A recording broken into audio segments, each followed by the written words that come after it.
Welcome back to Coffee Talk with me, Karen B. How are you all doing? Sorry I had the time set wrong. That was my bad.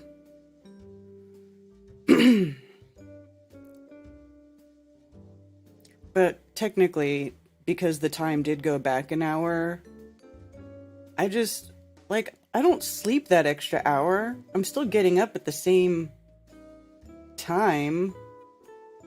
I'm still in the same schedule. It's just now it's like everything starts later. Or feels like it's starting later, you know? The moon is 9% waxing.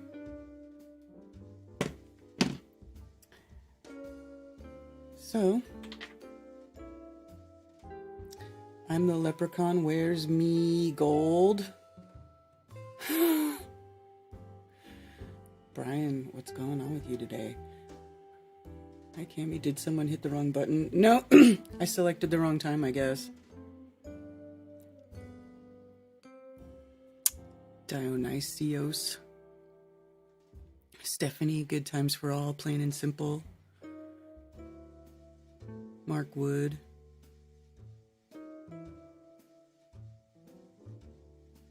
Tony Coriolis.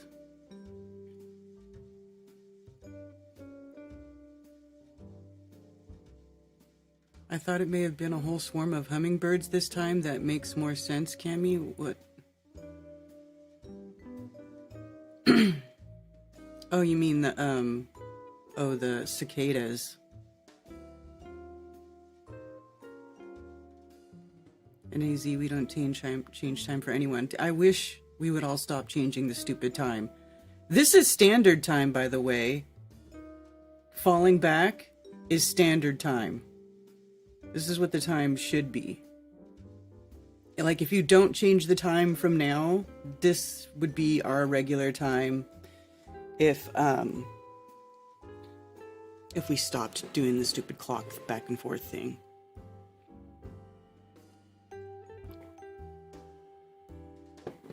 So welcome back to Standard Time.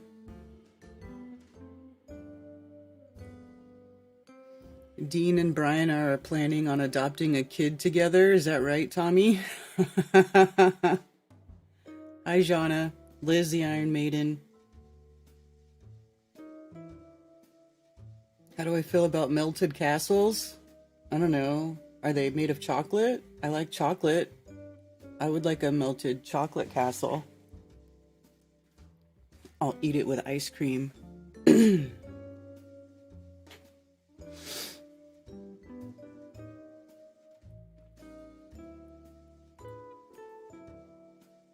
is the time from now on. Yeah. I actually have an analog clock that Zulu One made for me in my in my kitchen, and it always stays on standard time.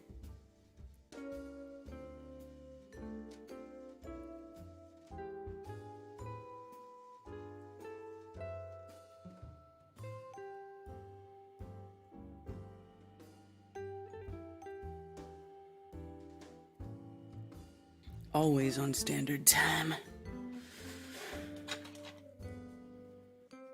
Dark chocolate. Yeah. Happy Moonday, Southern Belle.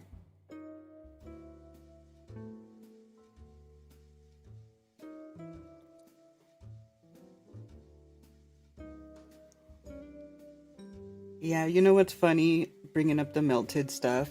I was on Facebook, and I'm increasingly seeing more and more comments of people who are like, yeah, I'm gonna start distancing myself because people are getting too crazy.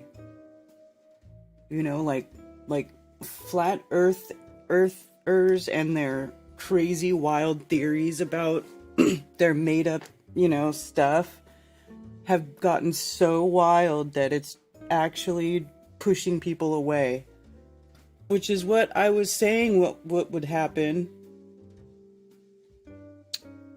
You know, when I started speaking out against all that crazy stuff, you know, not to mention that some of it is just downright, like, provably, demonstrably wrong. But you know, whatever. Whatever gets the clicks, am I right? Brian's not gone to California yet, no.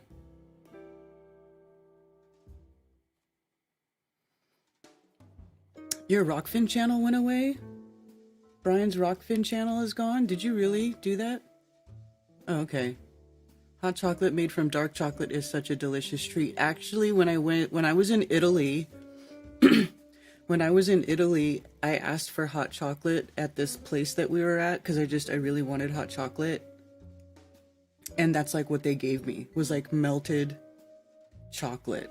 It was like literally a mug with melted chocolate in it. I was like, this is the best shit ever.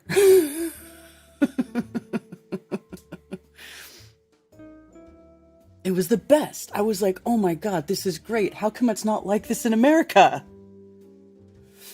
It's freaking powdery crap. But over there, it was like literally melted, gooey chocolate. Oh, it was so good.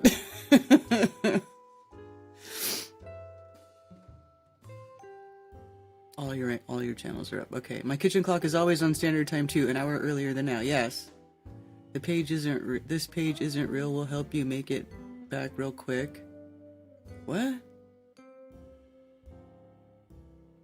Send a message to Rice.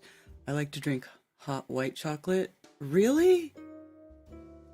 White chocolate's okay, but is not as good as dark chocolate. It's not even really chocolate. It's like, it's basically vanilla. Like, what? You know what I mean? It doesn't even taste like chocolate. It's like buttercream or something. What is white chocolate made out of? Because it's not chocolate.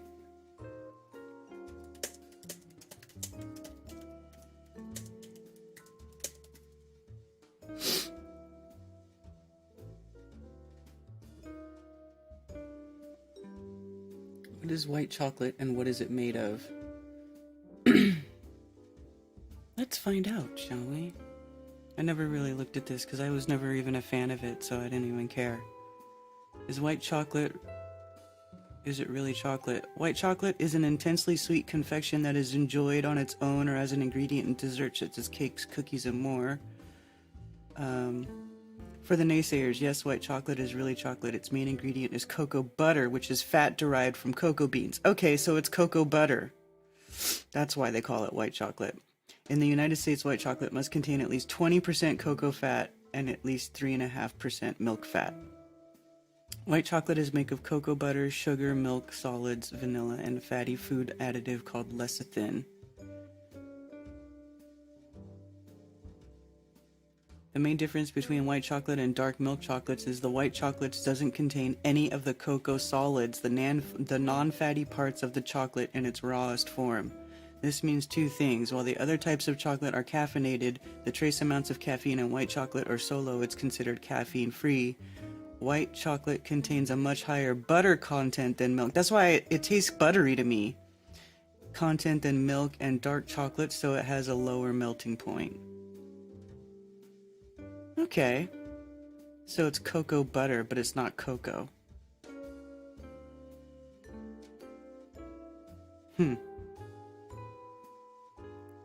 So like cocoa butter, have you ever seen cocoa butter like creams and stuff? I guess that's what that is.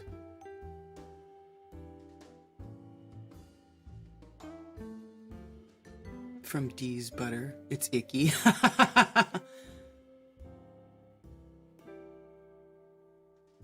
Seriously, y'all didn't Hershey's liquid chocolate that you put on ice cream in your hot chocolate also? Found you when I clicked on it, gave me a same message going to Benetto's raspberries in the dark organic dark chocolate is my go-to. Ooh, that sounds good. Raspberry and dark chocolate is delicious. Milk chocolate is very high in sugar. Orange chocolate balls? Yeah. The orange chocolate balls, the dark chocolate orange chocolate balls are the bomb. I haven't had one of those in so long. Hi, Sarah G. You make me want one of those things. One of these, let's see.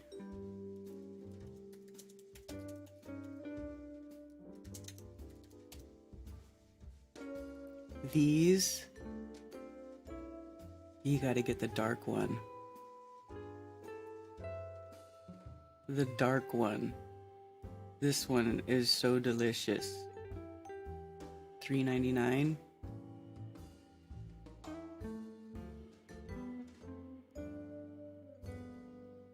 I'm gonna go get me one later. I haven't had one in so long. Those are the bomb.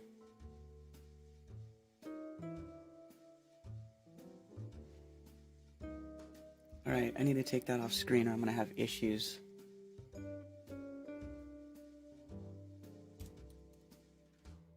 I need to stop looking at food.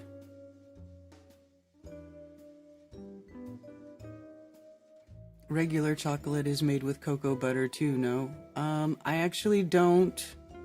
I don't know.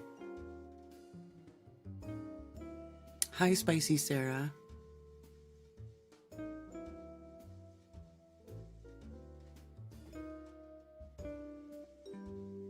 I'll get you some chocolate orange coffee from my work. Yes. Oh my god. Oh my god. Oh my god, yes. Hi, Plain Truth.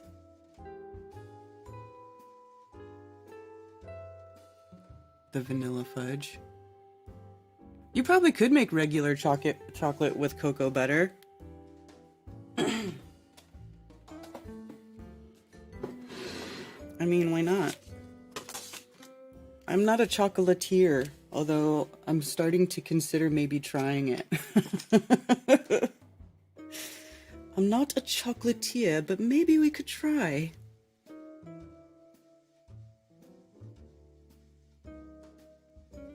Maybe we could try to make some chocolate. Something from chocolate.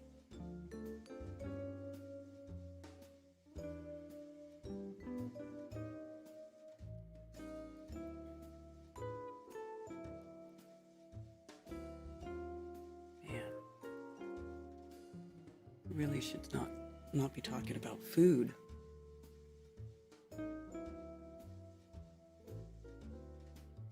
Especially because I can't go make myself some food right now. They add a lot of vegetable fats to chocolate here. Ew. Cinnamon rolls and dark chocolate sound so yummy right this moment. Oh my god, Jana. Stop it. I was talking about the other day I want to make some cinnamon rolls. I'm gonna make some cinnamon rolls. Homemade cinnamon rolls are like ridiculous. They're ridiculous. They are still warm, you know, pull them out of the oven and they're all gooey and cinnamony and they have real butter. I need to shut up. I need to shut up.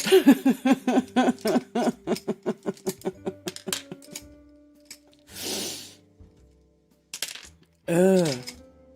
I blame you, Jana.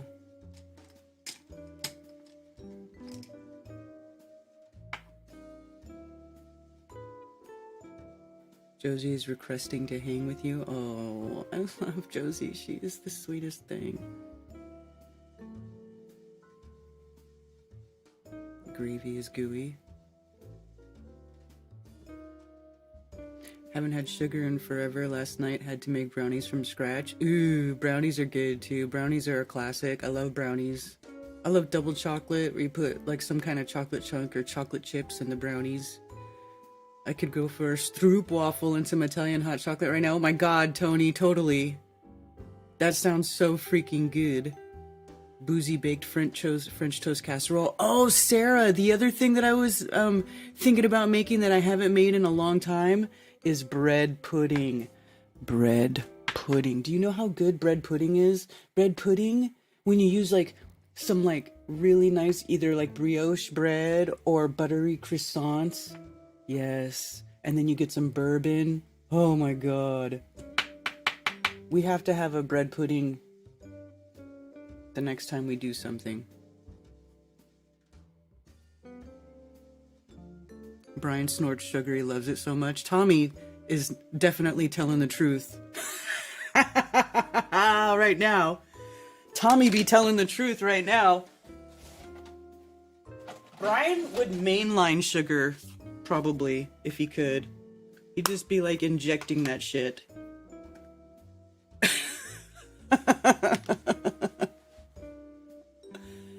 We have bread pudding as a dessert at your work. Have you had it? Is it good? Sugar? No. I know. You know, bread pudding is the bomb. Feed my worms.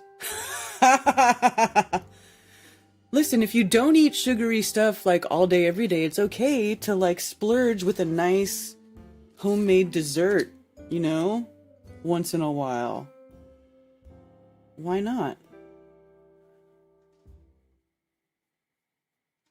Why not? You know what I'm saying? Just eat good food. Don't be eating a bunch of fattening stuff all week. And then on the weekend, you know, treat yourself. You make a nice dessert.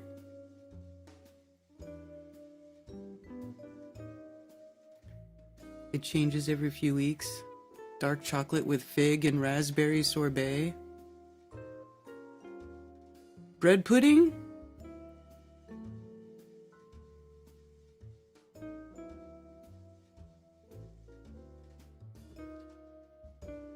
Homemade cinnamon rolls.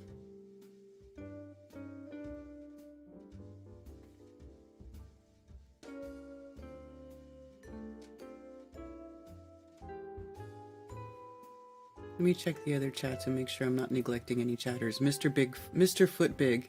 Good morning. Good to see you over there on Rumble.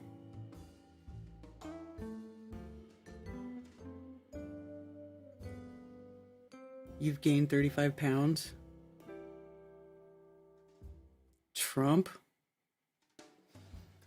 I mean, listen. You're probably not going to get a lot of political talk from me, my friend, because I really can't stand any of that bullshit. No offense. And I think Trump is a puppet. Okay? He's basically like the Pied Piper, stringing along all the people with half a brain left. You know, I don't know, maybe 3/4 of a brain.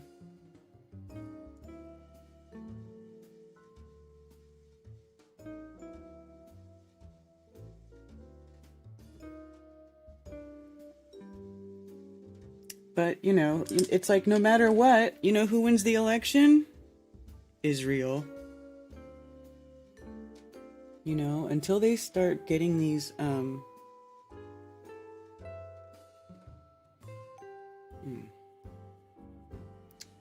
This brush has yucky stuff on it.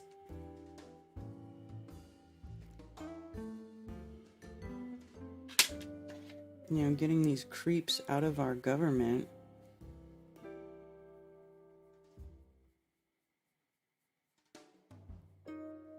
And also,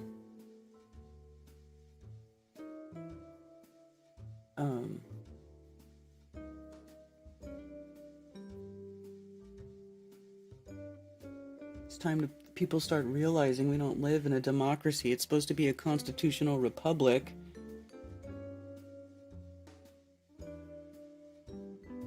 Nobody knows a freaking difference. Nobody cares. You know, just hate it.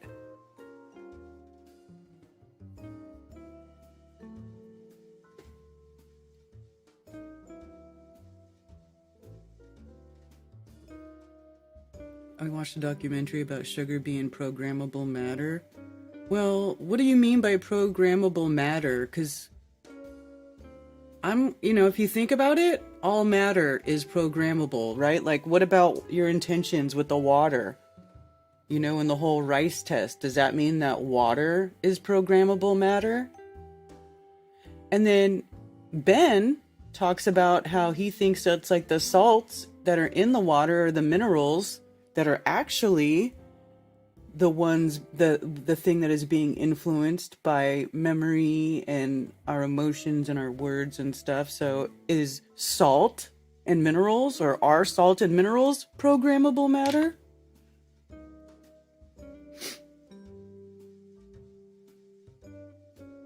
Away from keyboard to make a plate.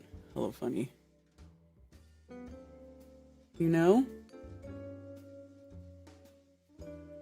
And sugar is a crystal. So,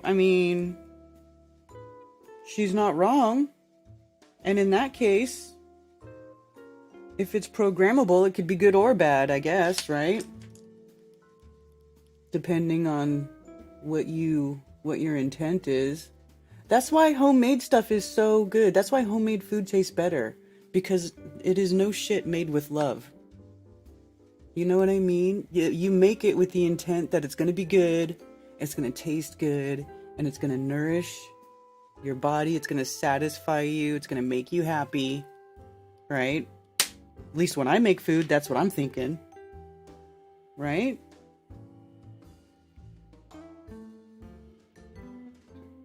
Damn it. Been sitting here too long. So, probably is programmable matter. So be careful how you program that shit, Have good intent. Use the least processed, ingredients you can get. Like when I get sugar, I get that organic raw sugar. It's still kind of brown. It's like minimally processed. It's probably not really any better for you. But I just like that it's minimally processed. And I can feel better about using it. And then, I don't know, maybe that intent comes out in the food. You can also use coconut sugar or other types of sugars. Much love and throat punches, yeah. Mamas cook with love. Exactly, Scrotal Xerox. Hi, Gregory May. Hi, Effed Up World. Emily did a series about being programmable matter. Yeah. Distilled water is non-conductive, fun fact, right? Because it take everything out of it. There's no salts in it. That's why when a lot of people who will drink distilled water, they will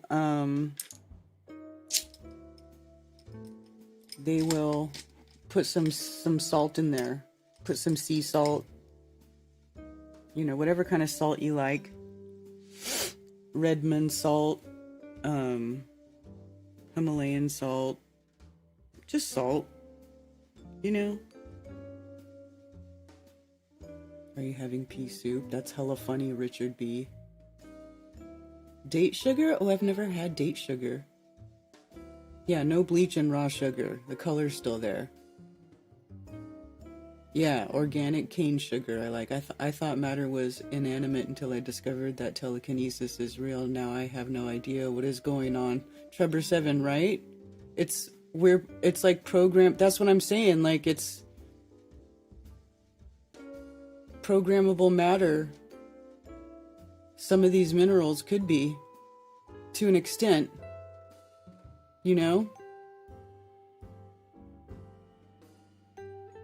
Redmond's, Baja salt, sweet potato sugar. See, I never even, I know sweet potatoes are sweet, but I didn't know that they actually went to the trouble to extract the sugar from sweet potatoes for stuff. Interesting.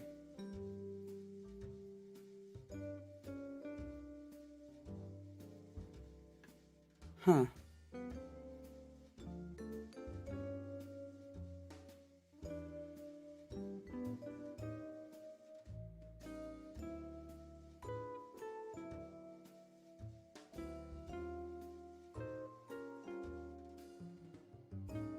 Stick a wire in distilled water. I bet you'll get shocked.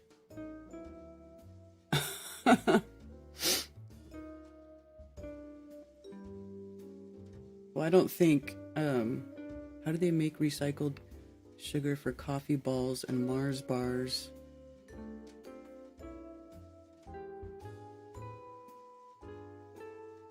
This makes donuts with sweet potato sugar.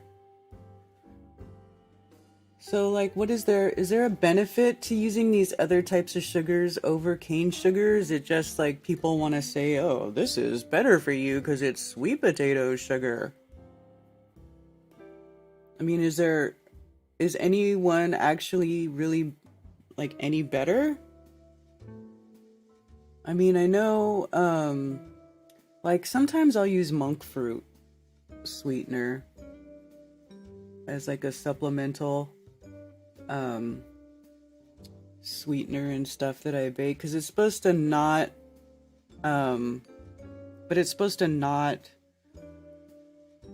process in your body like sugar does. Like, it doesn't produce insulin or something.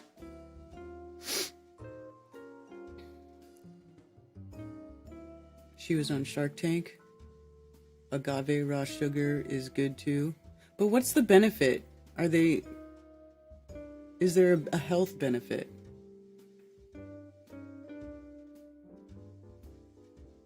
Is it just the insulin factor? I like maple syrup too. Actually, one time I made cinnamon rolls and we did put maple in it too. I made maple, or what was it? Maple frosting. Maple flavored frosting on the cinnamon rolls is the bomb. I mean, you can just do the classic, powdered sugar. But I really like the maple on there. That's really good. Really good. Use agave in your margaritas. Raw honey and or pure maple syrup to sweeten most things. Yeah. Honey and maple syrup are both really good sweeteners. Those are probably the healthiest sweeteners there are, right? I mean, I would believe that those would be like the healthiest alternative to a sweetener.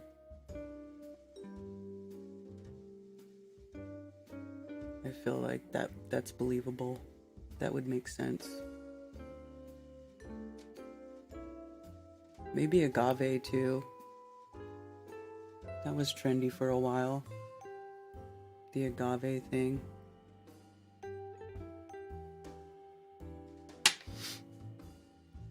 Stevia gives me a headache. I'm not a fan of stevia. 10 out of 10 mice prefer sugar over cocaine after self-shock to open the door. Well, I think I would choose sugar over cocaine as well. I mean, if you put cocaine in your mouth, it makes your mouth feel weird. It probably makes you feel nervous. Probably mice don't really... I mean, I can't imagine they were like, out of hunger, they were like, I'd want to get all whacked out.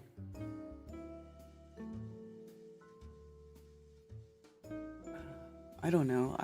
I would choose sugar over cocaine too. Local honey is my favorite. Jalapeno agave? For what? Sugar from GMO beets isn't good for you? I don't think GMO anything is good for you.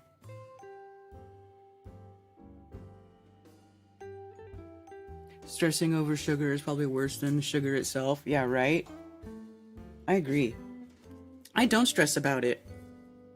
I'll tell you what. I used to be a big sugar addict, just like Brian.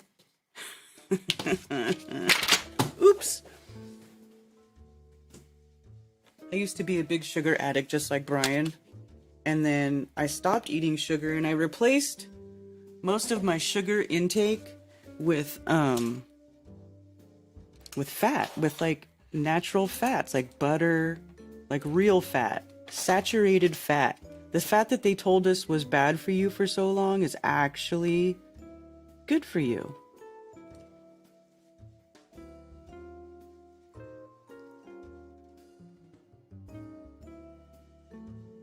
So once I did that,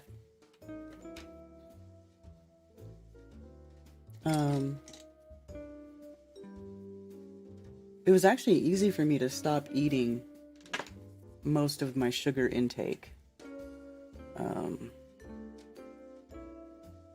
You replace your sugar with fat. So like in my coffee, well, I was drinking black coffee for a long time when I first got off sugar, but I like to have some half and half. Half and half is half cream, half milk, and it's got the fat in it. And that to me is way more satisfying than putting like 5 tablespoons of sugar in my coffee like I used to do, something ridiculous like that.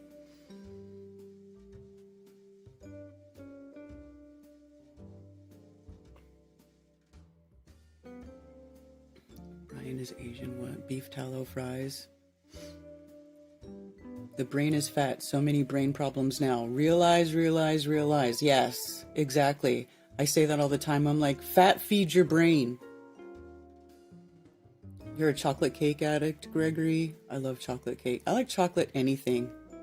Make fun of Brian Day. I love you, Brian. But you do eat a lot of sugar. Maybe you stopped, but I doubt it. Butter is good for the brain, the fat content. Yes. Butter and coffee is good too. Yes. Sugar and cocaine. Most white stuff, not humans, is bad for us. Processed sugar, sodium chloride, bleached flour, blah, blah, blah. Yeah.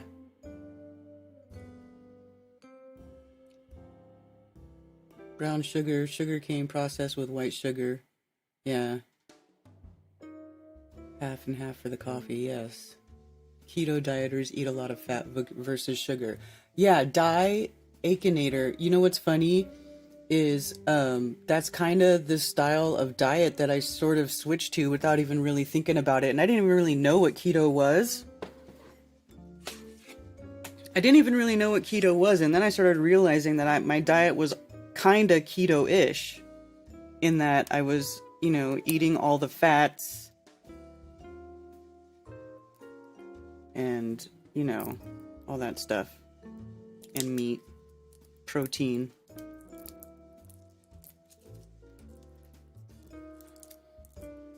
But it's good though. It's good. It really, like, I did that vegan thing for a while. Boy, that messed with me, man.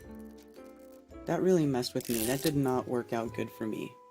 I felt like my brain wasn't working. I literally felt like foggy in the head. Brand new eyeliner. Brand new. Still has a little point on it. Never had a cup of coffee? You're probably better off not having had a cup of coffee, Tommy.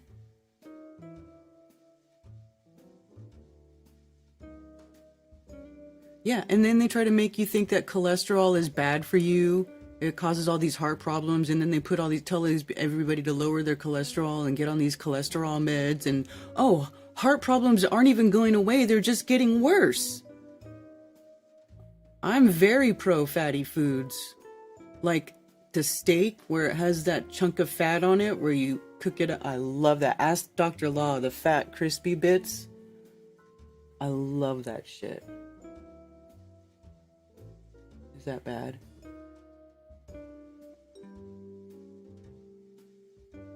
I really love,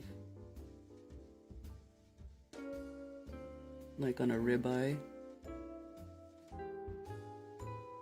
that fatty part, that fatty part though.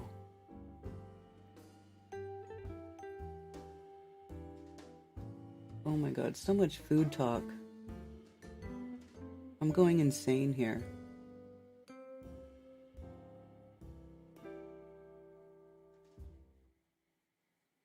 It's too early for this. No bread and pasta, I feel better. Dude, we had carb overload the last 2 nights. We had a really awesome, speaking of food, we had a really awesome group dinner at my house Saturday night. We had Sarah and Griff and little Josie and also Crumb and Emily. And then of course Ted and I. And we had like pasta night where we made pasta and a couple kinds of sauce and this big loaf of bread that we turned into like a garlic cheesy loaf. It was so yummy. So yummy. And what else? Oh, and Sarah brought a pumpkin pie.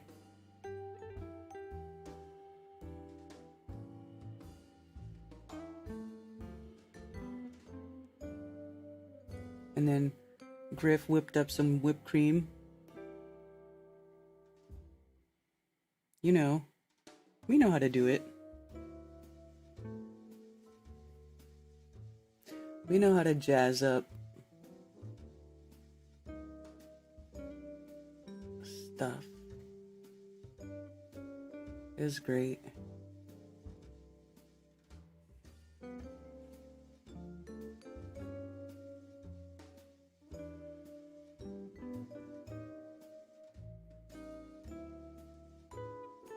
Damn it, I went a little thick on that side. Now it looks uneven.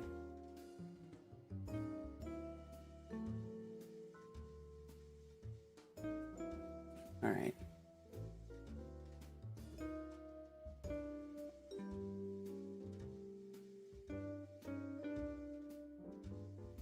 Wasn't it the bomb? You know, and then we hang out, we eat food, we talk, we had a fire. Always gotta have a fire.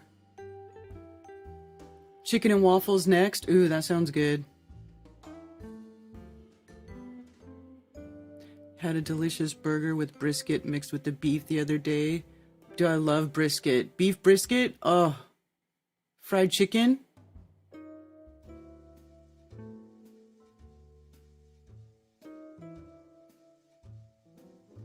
All this talk is gonna make me go hit up Eggs Up Grill.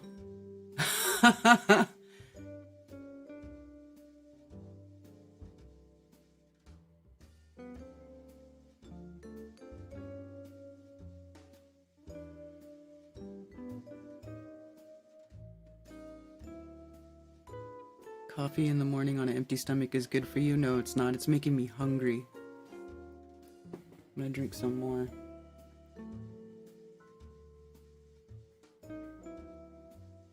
Breakfast talk. Well, then I'm gonna have to like be making food. What kind of pants do psychics wear? Paranormal pants? Wife made tagliatelle with pesto. Nice. I had some delicious chicken fettuccine alfredo on Friday. Chicken and waffles next. Yes, pumpkin pie is my favorite. Hi, Ian. Sweet potato pie. Meatball alfredo.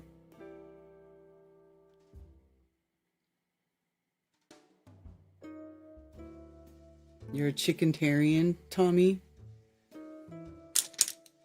I mean, whatever.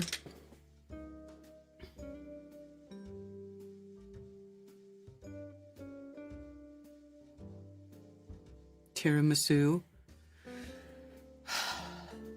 Shut up.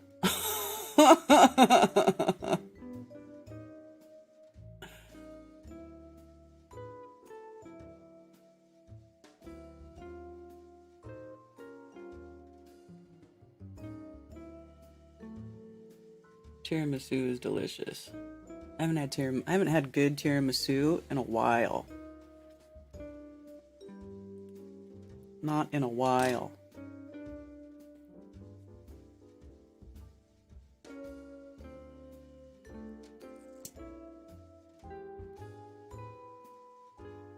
I love tiramisu.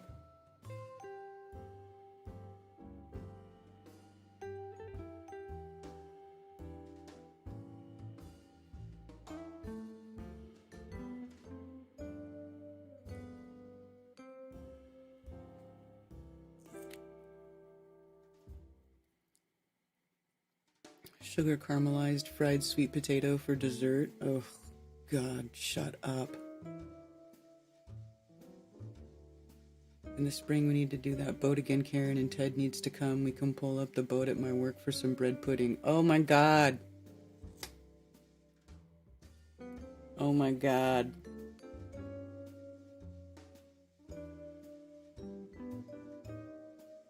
I really want some bread pudding.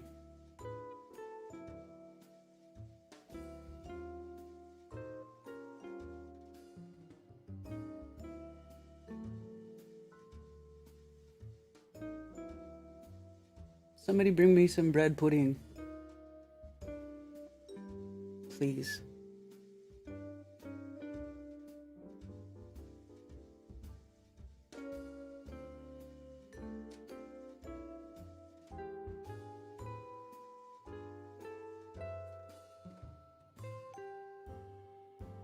I mean, fuck's sake.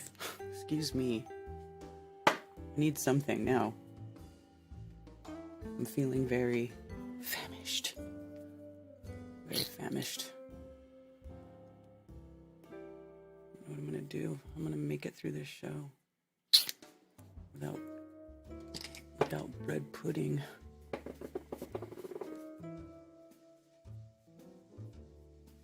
I mean, come on.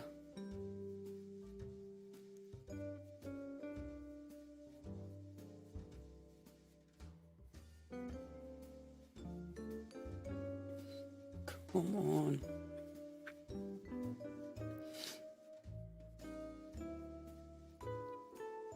All right.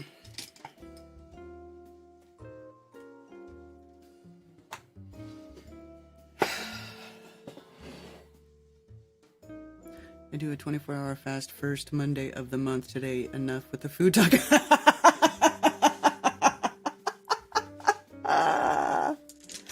I'm so sorry. Oh my God. Right though? I feel like I'm fasting right now. Too funny.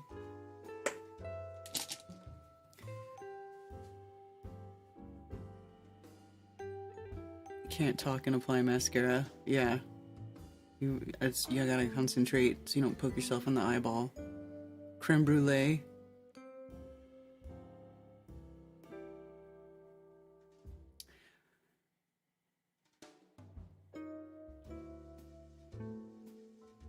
Proper vegetables should be included. I mean, if you want.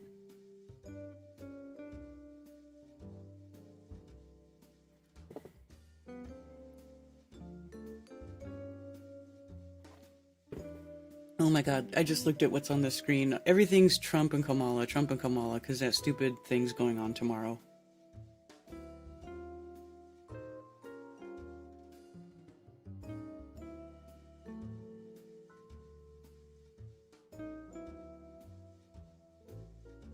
My goodness. Trial opens in France in the beheading of a teacher over prophet cartoons.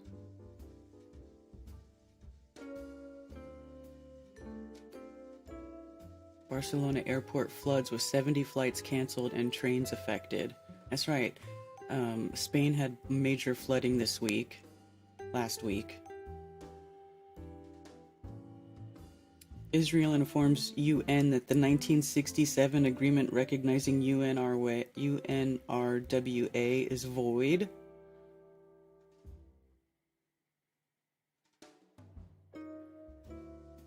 Dismisses idea that no other agency can do UNRWA work, says It handles only 13% of Gaza aid. Israel's UN envoy says Israel won't cooperate with groups that promote terror. Oh, of course.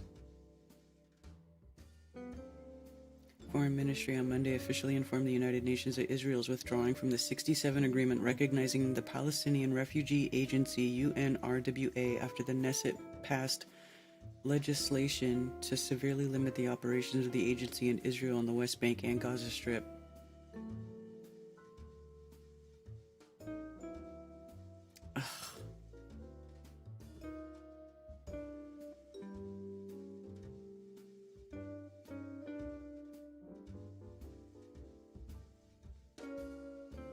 It's disgusting. I hate what's going on over there right now. Like I really hate it. I hate it, I hate it, I hate it, I hate it, I hate it.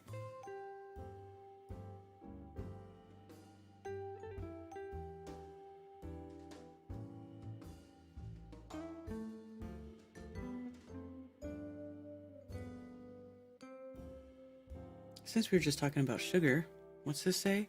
Sugar in the first 1,000 days after conception linked to health issues later in life, study says. Holiday season is nearly however shows that might be beneficial to cut back how much sugar young children consume. A study published Friday in the journal Science found that reducing sugar in the first 1,000 days after conception through gestation up to age 2 may cut a child's risk of chronic illness in adulthood. The researchers found that reducing sugar consumption in this window decreased type 2 diabetes risk by 35% and the risk of high blood pressure by roughly 20%. They also found a delay in disease onset of 4 and 2 years respectively. Well, of course, children want to eat all of the crap that they can't have, and you can't just give in to them and let them have all the crap all the time.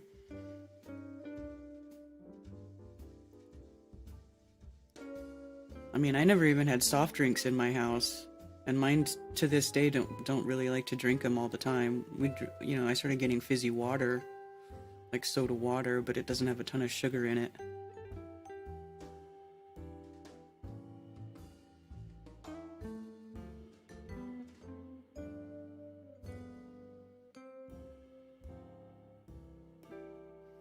Change your own habits. Yeah, duh. Duh.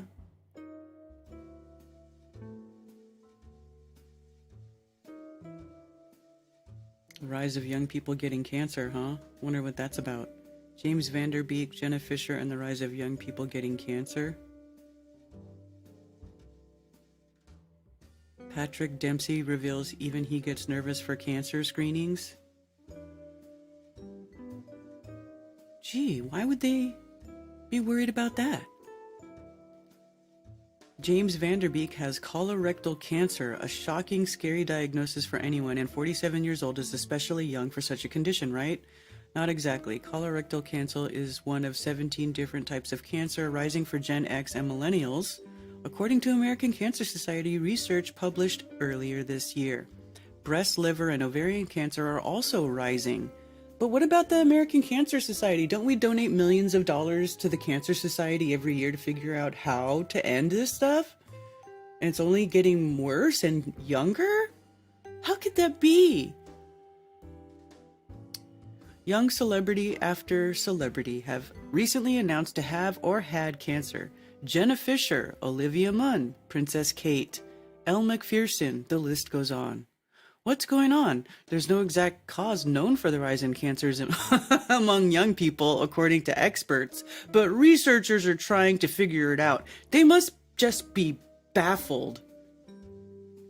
They must be baffled. Hi, the Mandy Effect. Chicken and biscuits for half price. Ooh.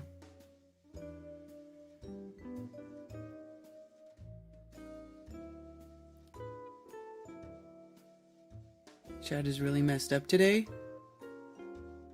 Sweet potatoes are versatile. You can put cheddar cheese and beef or meat and it kicks ass, or eggs and sweet potatoes. Yeah, I agree.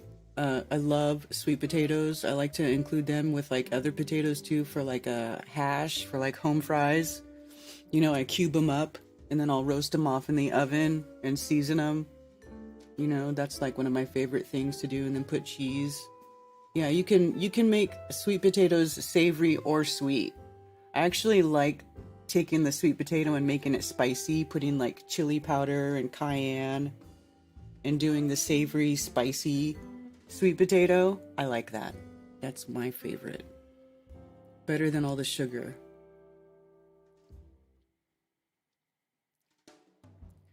When you said we meant the restaurant I currently break my back for, no, not too much longer. My 13-year-old has never drank soda, right? If you promote stabby jab, this is the exactly. Donate harder. Yeah, he's the guy from Dawson's Creek. Well, 47. It says he's 47. I'm 47. Am I old?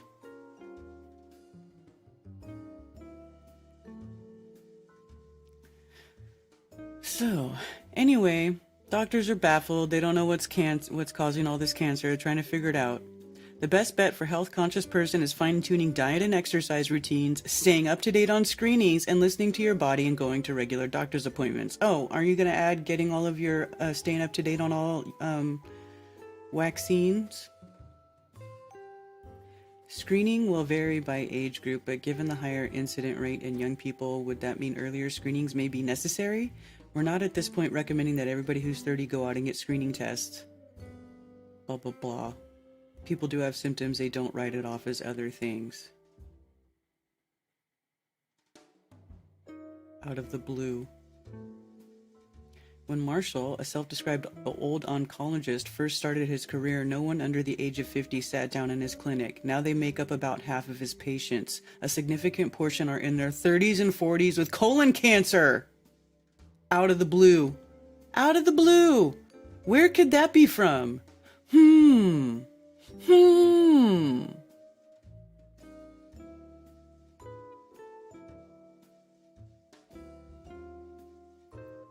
Elderly.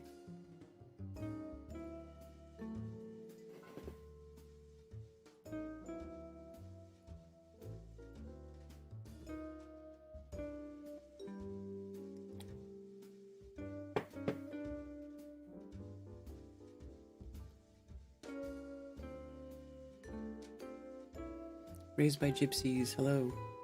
Honey to sweeten tomato sauces, really? Raw milk in your coffee?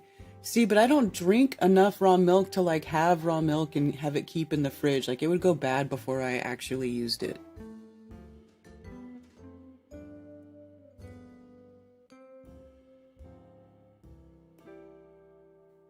Probably from GMO food. Couldn't be the injections that everybody's been getting. Couldn't be that. The poison stuff? No, couldn't be that. No. No. Never. No. No way.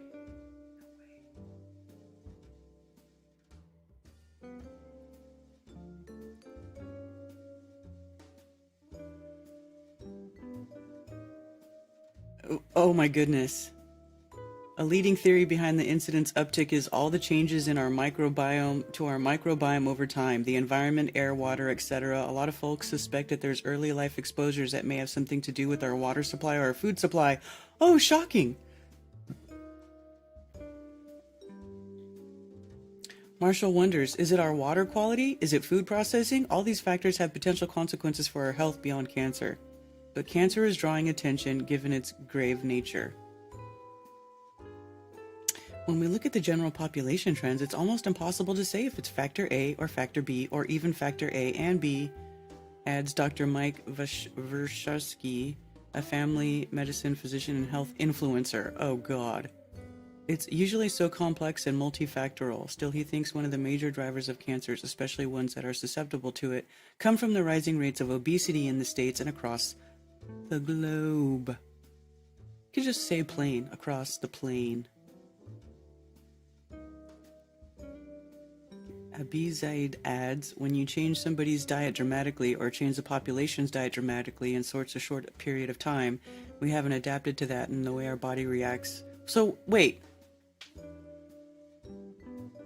How much has the diet changed in the last few years? Like, what time frames are they talking about? I feel like they're...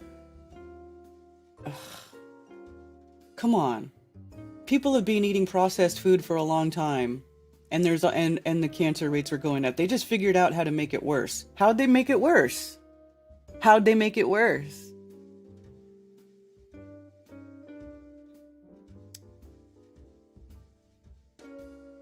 Perhaps if people routinely visited their primary care physician, they could catch diseases before they develop or spread.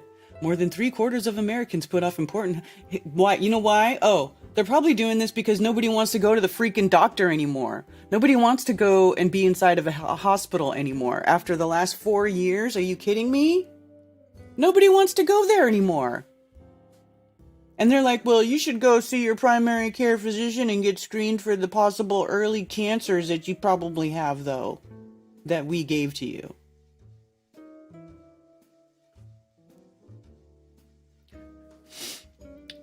For those eligible for health screenings like a colonoscopy, physicians could catch and remove precancerous polyps in addition to checking for cancer already present.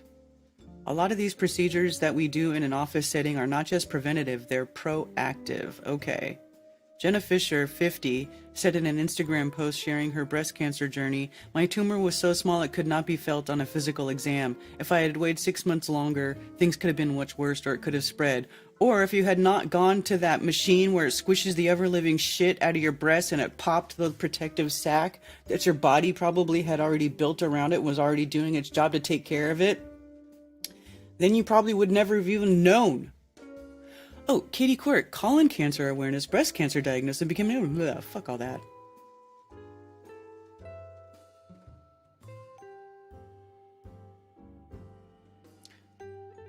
Ultimately, knowing your body and trusting your intuition. If you feel something is wrong, it's important to recognize at any age. If you report your symptoms to a medical care team and don't feel that you are being heard, then be persistent and seek out additional opinions. I mean, I don't disagree with that. There's probably some things you can at least, sometimes you can go to these doctors for a diagnosis. You don't necessarily have to accept the treatment that they offer you, but you can get a diagnosis. You know, they can look at you with their with the MRI, the magnetic resonance machine or whatever, or get a scan, and they can like figure out what's going on with you. They can say, oh yeah, we see XYZ going on here. It doesn't mean you have to do their treatments. Microplastics, yeah. Make cheese or butter out of it. I love cheese and butter.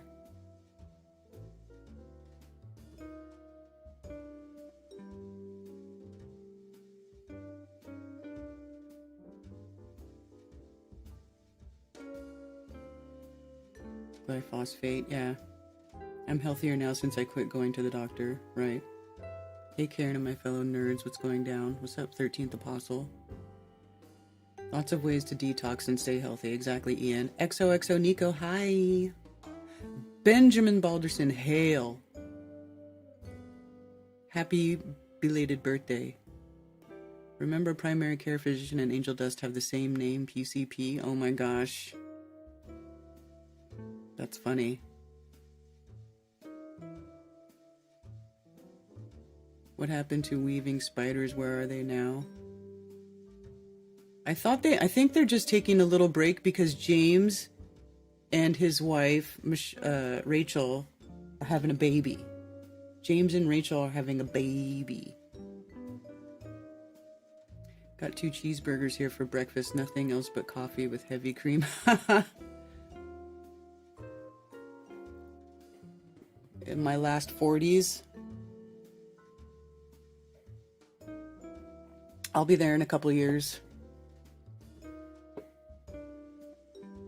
Yeah, Jim and Rachel having a baby. So, that's what's up.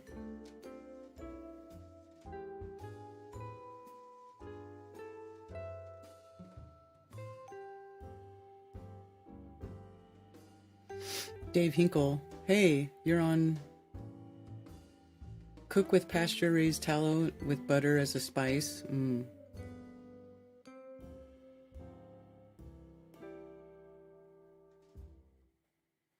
I got 2 mics, that's how I get stereo. I have a special setup that makes me in stereo. I don't even really do much with it. I just wanted it, and now I have it. It's just kind of a weird thing that I have. I don't know. I might just... I've been thinking about going down to one mic, but I don't know. You guys like the stereo? I'm fasting too, so the food talk is killing me. Oh, so you and Trevor are both fasting.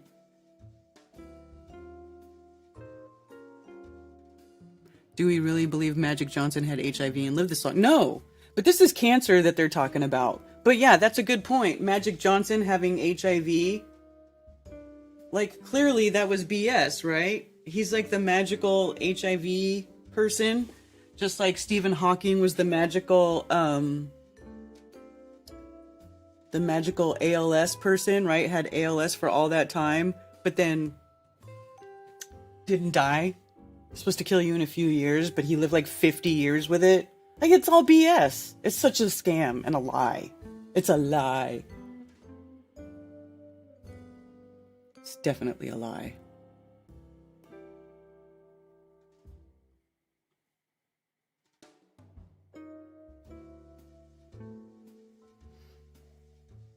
Usually listen on headphones so it works well. Yeah, I think it only really matters if you do have headphones on. Lowry.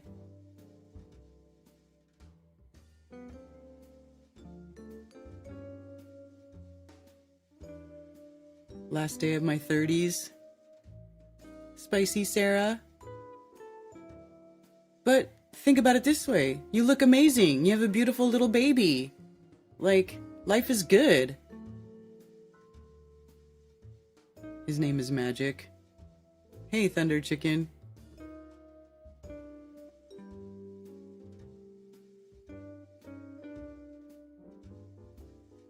Tricky Johnson.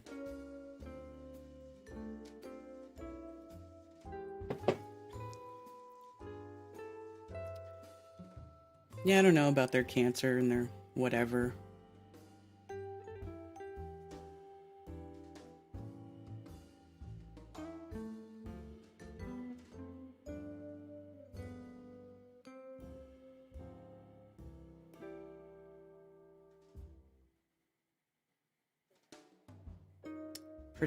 Pertussis case reports 5 times higher than this time last year. 5 times as many pertussis cases have been reported as of mid-October compared with the same time last year, according to provisional numbers from the Centers of Disease Control Prevention. Pertussis, or whooping cough, is characterized by persistent chronic fits of coughing followed by a whoop sound and is sometimes called the 100-day cough. Though rates of the illness had been low since the start of the coronavirus pandemic, the number of reported cases this year, almost 20,000, is similar to pre-pandemic levels. The CDC also says infection numbers are probably underestimated. There are diagnostic tests, but they are more reliable early in the illness.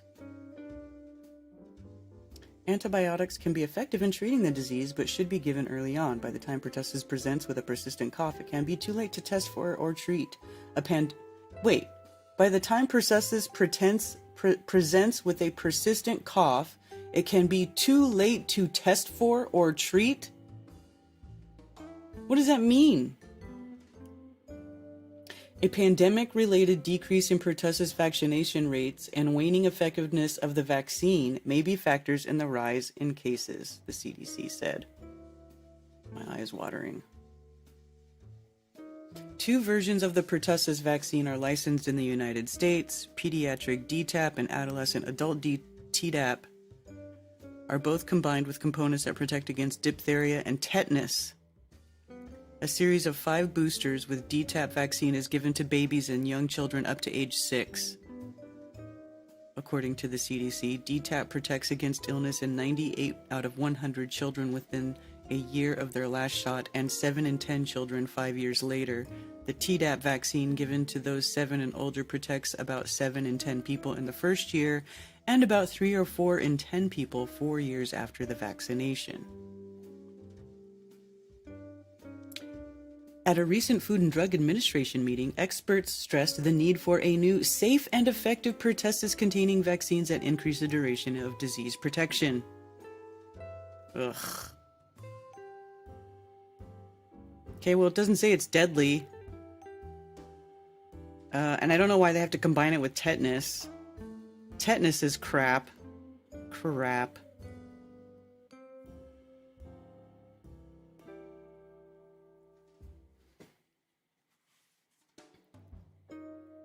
It's caused by dabs. I've had that cough for 15 years. It's caused by dabs. Oh my god, that's funny.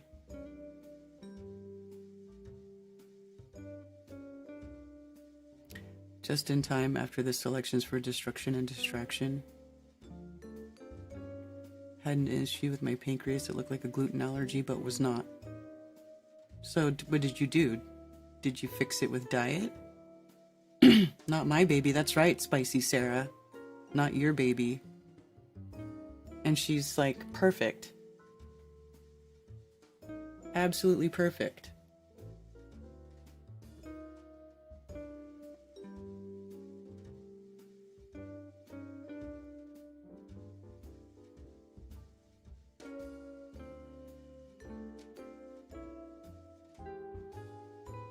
Is this the UNRWA thing again?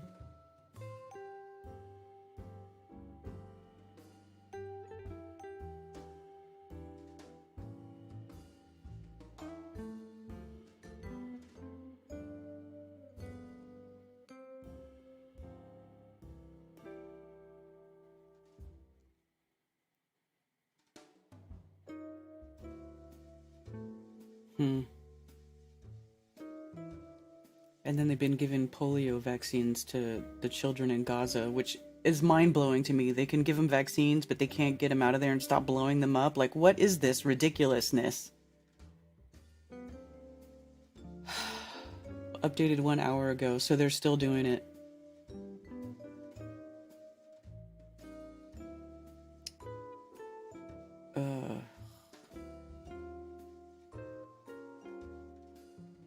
43,374 people have been killed in Gaza during the war, and 102,261 injured.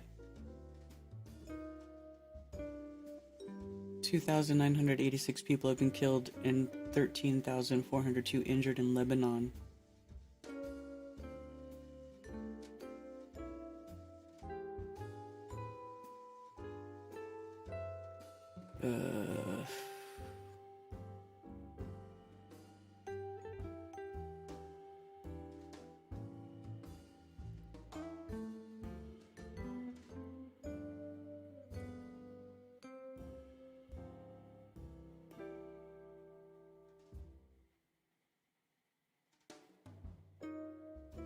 How did the rice treatment treat you? Oh, Rife.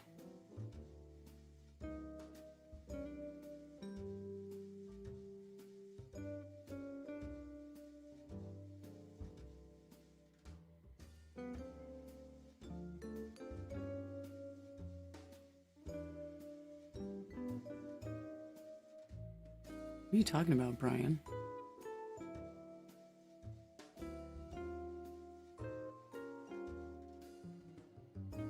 Is there any chance Coffee Talk could switch time slots with Strange World? No, unfortunately. Dennis. Who's vaccinating them? Doctors Without... I don't know, man. Let's see if it says... Let me go back to that article. UNICEF and Kogat, the Israeli military body in charge of civilian affairs, said Monday officials hope to vaccinate. UNICEF, I guess. Health workers administrated. Is it UNICEF?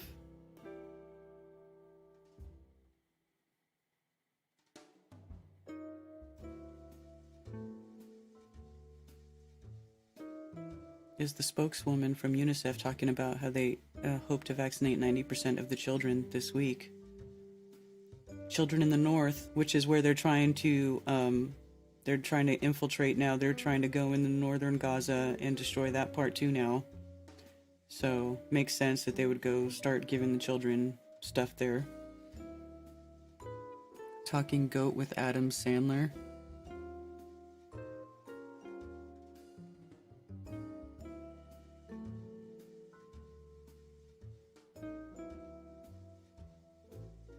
TFE, the clock is ticking, flatties. What? You got it all twisted. Nobody here is worried about anything that's going to happen, will or may or may not happen in Antarctica. The Earth is flat. Doesn't matter. Flat and stationary, bitch. Suck it up.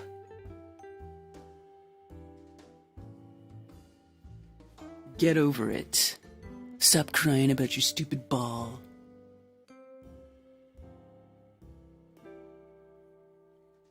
In the triage, they said I couldn't have the C19 shot because I'm getting the tetanus one. I asked where the case is with lockjaw.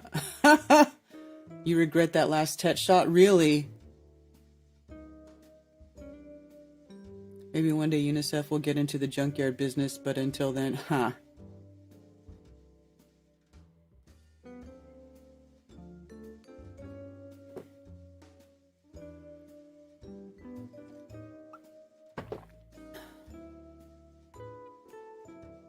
My camera's a little high, isn't it?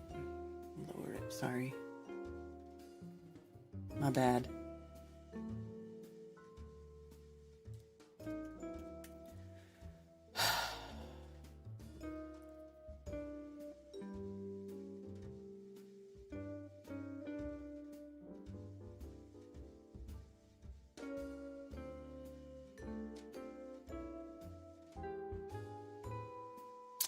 I also have a call-in number, 704-666-1776. Oh no, me so late. You're like an hour late. Stop protecting the Globee.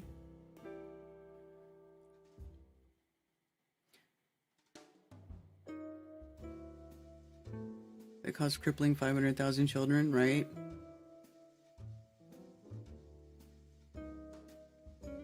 You see Kamala running 2 different commercials in PA, one with Palestine, one with Israel. No.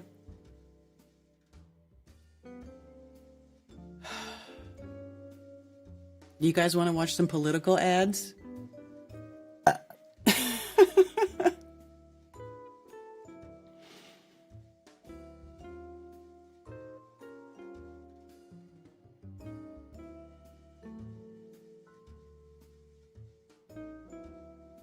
Oh my gosh.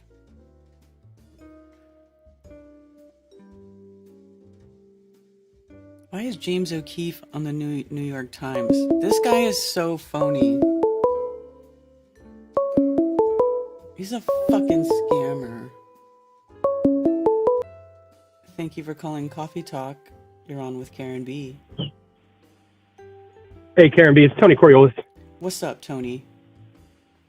Not much. I'm liking all the talk today, the food talk, you know. Yeah, I was getting hungry, and I'm maybe getting a bread pudding with my lunch from the Mexican taco shop. No, they sell bread pudding, so I may get that because of you referencing it. But I did have a off, food topic. So when it's a new moon that we just had, like, when is it officially a new moon? Like, it's 3 days where you don't see it, right? Yeah, like 2 to 3 days. Is it like from the first day where you don't see it that it, like, is a new moon, or is it when it lines up, like, with the sun and then it officially goes, like, behind timing-wise on the sun? Is that a new moon? I'm just wondering about that. Yeah, so it's considered a new moon. Let's see.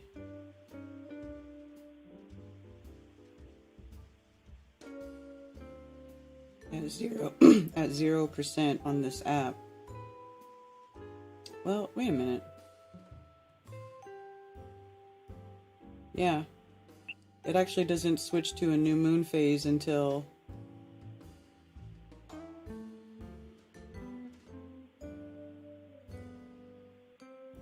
like it starts waxing again? Like right before it starts? Like right at 0%. So like right at 0, and then, it starts the new moon phase. Yeah, so it goes 0%, and then like, so we even talked about it on a different call, like the first time where you see it after a new moon is like the sun sets, and then the moon timing wise is right behind it, but like there's no way to see it until the sun sets and you see the little sliver as it's going down. Like you kind of see like a moon set. But that's like maybe the second day after, like, you know, the new moon, like, because that's once it starts waxing again. That's when you first see it after going new. So then it's just the only time I'm questioning it is this whole Chinese zodiac thing that I'm digging and everything. So we got 13 new moons this year and then 12 full moons this year. Yet it's the second new moon that kicks off, you know, the snake year coming up on this next year. Yet it is as early as possible for this coming year. I think that we still have the new moon like right around New Year's, but then like the 29th of January is when the snake year starts for this year. Yet it's kind of counting like the years before, like full moon, the year before new moon. So I just have no idea still how they classify it or why it wouldn't be like all the way out till in February. Then like, I'm just wondering on it. And yeah, I just wondered when they first announced it is a new moon at this point. I'm just having a hard time figuring out an exact answer to that. Yeah, it really only says new moon during 0%, and then like it starts to count up again. Like once it gets past that 0%, then it's like, you know, it's like officially waxing again when it starts coming back. And I even, you know, referenced that Farmer's Almanac, you know, Tony Almanac Coriolis, and just it does show the new moon is kind of like they're counting the days on the moon, and like it's going off of last year's new moon, and then it still counted as being the second new moon of this year by the 29th, which I just find it weird. And then just a branch off question from that. If I'm going to think about sending you a Farmer's Almanac, would you want a hardcover or a paperback? Doesn't matter to me. Whatever. Okay. Whatever is. I gotcha. I think the hardcover is a nice one, but you know, I just like having the paperback, easier for me to flip through. But okay, coming your way at some point.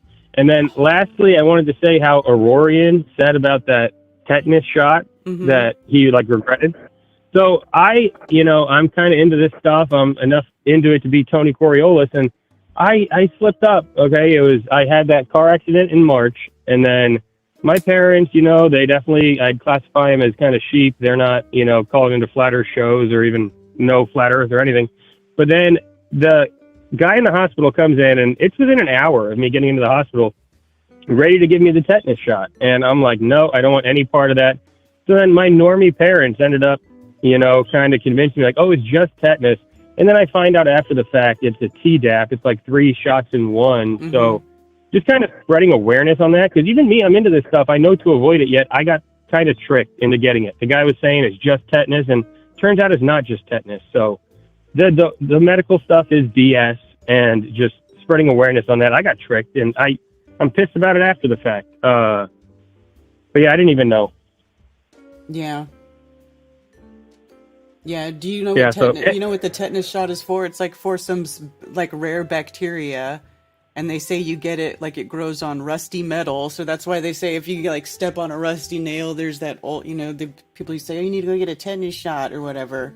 But I cut my big toe open on a rusty shovel in my backyard. And I didn't do anything but clean it out. And it was fine. Yeah. And like, it's just, I just know that, okay, so just basing it on, okay, so they give me that shot. How much does the hospital charge, you know, for that shot? It's a whole racket. Everything's a racket. Just avoid it all. It's all BS, in my opinion. And I don't know if I can say that, but yeah, I think it's all BS. Tony Coriolis here. Yes, I agree. Yeah. And a kind of a sad note to end it on.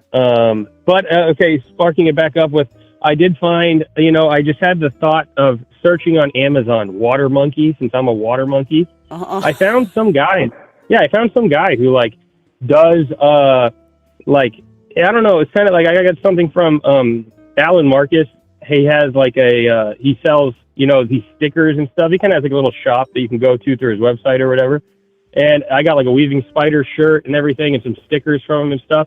So it's kind of a little shop like that, just the guy's connected to Amazon, and he makes all these Chinese zodiac ones with like, so mine is Leonardo DiCaprio, or not Leonardo DiCaprio, what's the Leonardo guy? Leonardo da Vinci. he's a water monkey, so he has like a whole thing, and you can see kind of what famous people were, you know, different animals and stuff, looking through his Amazon shop. Mm-hmm. So I saw, I think RFK, he's a fire snake. Oh, yeah?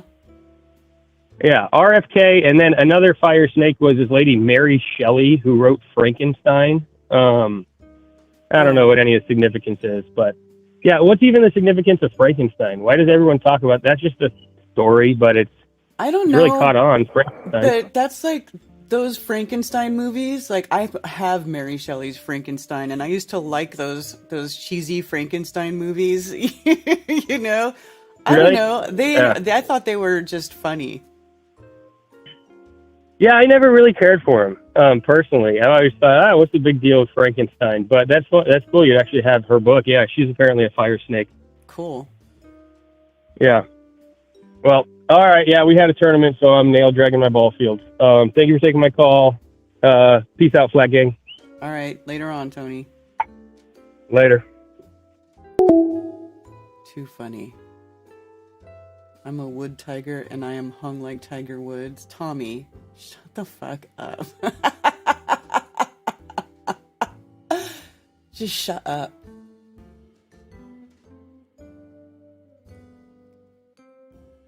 Karen, I have plans for you and Emily over. Yay!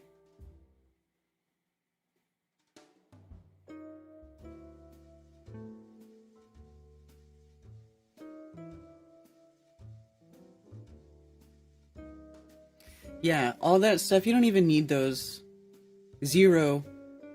You know what's funny is like, you know, I was homeschooling for a while, but even before I was homeschooling, I had stopped vaccinating my children, and so I signed papers for them early on, basically saying they don't get any shots, they will never get any. Yes, you're off the hook, you're not responsible. You know, and they never even bothered me about it. And you know what's funny is then I took them out and I homeschooled them for a while, and then I put them back in public school. And, you know, they were like, you know, I was getting these notices, oh, you need to have your up-to-date, you know, inoculation record or whatever. And I never sent those things in. Never. Do they say anything to me about it? Nope. Nope. Not a word. Not a peep. And if they did, I would just be like, give me that stupid paper and I'll sign it again. And then that would be the end of it. Peanut knew about Hillary. Oh my god.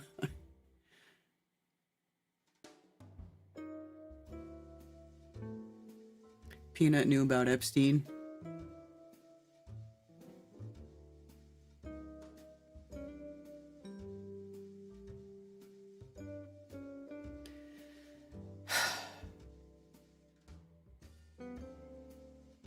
You guys are minds are all in the gutter. Your minds are all in the gutter.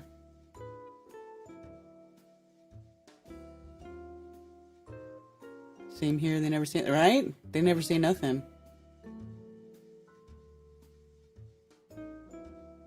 Thoughts on the SpaceX booster catch and how they are fooling a live audience? Augmented reality, it could be. I don't really know.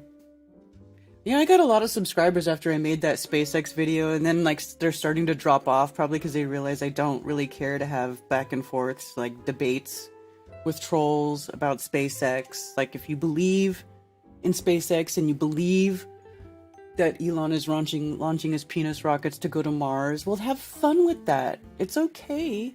You can believe in your fantasies. That's fine. We don't.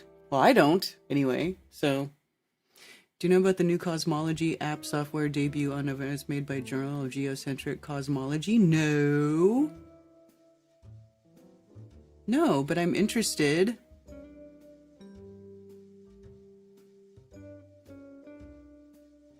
A cosmology app.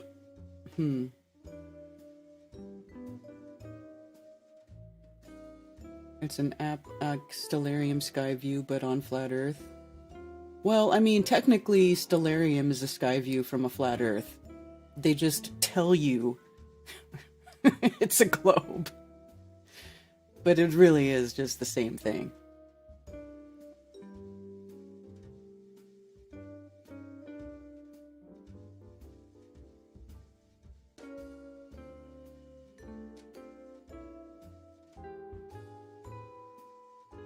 Cuddle season up north, yeah. Fake sex.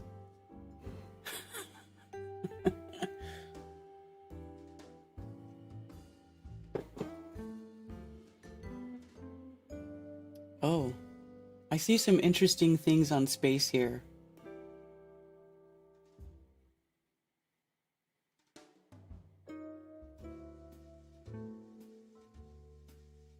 What is this? What you thought was impossible is now reality. Plants growing without any light.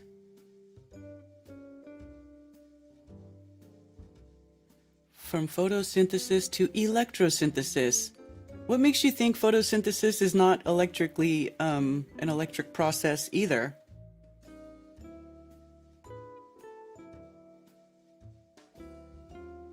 Traditional plant growth relies on photosynthesis, a process where plants convert sunlight, carbon dioxide, water, blah, blah, blah. Only about 1% of the light energy absorbed by plants is converted to usable energy. Electro-agriculture aims to improve upon nature's design. Instead of relying on sunlight, this method uses electricity to power a chemical reaction between CO2 and water. The result, acetate, a compound that can serve as a nutrient source for plants grown on a neutral, inert substrate. I don't know. This doesn't sound like a good thing to me. But this one right here caught my eye. Scientists start crazy multi-million-dollar plan to catch dark matter by studying rocks. With advancements in imaging technology, the first successful dark matter detector might turn out to be an ancient rock.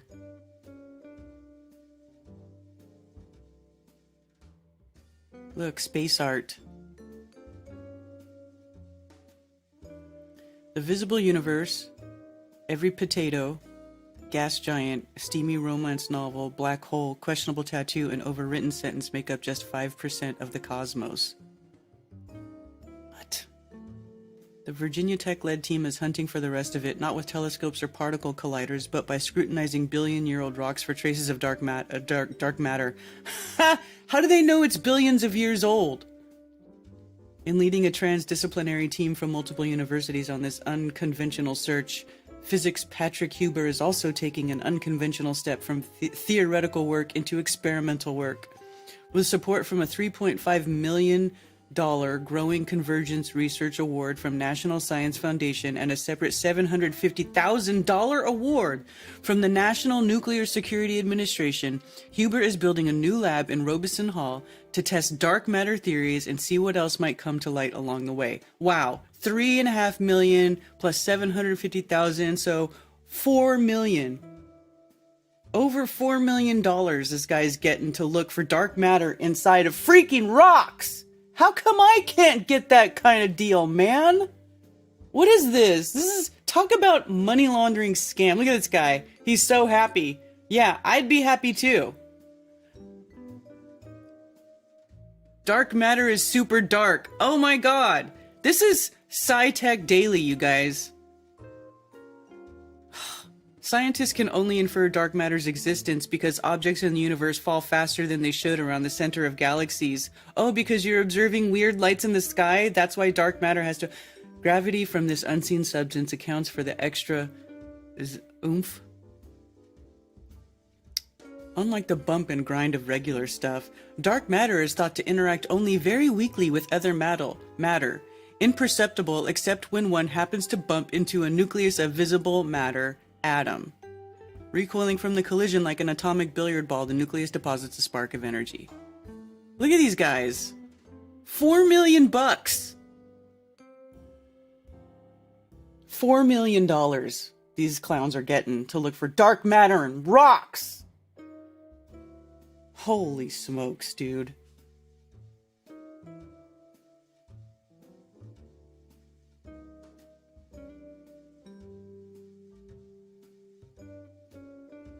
Cammy, why can't we get this kind of stuff? A fingernail polish remover, right? Acetate? Well, isn't that's acetone, right? The nail polish remover is acetone. How close is acetone to acetate?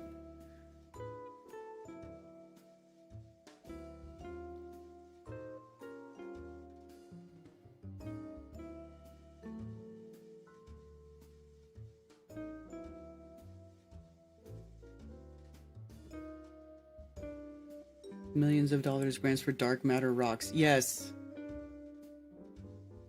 It's crazy, right? There is no pot strong enough to make this sound sane. Right? This is crazy. These two guys got $4 million to build a lab to study rocks. Well played. Well played.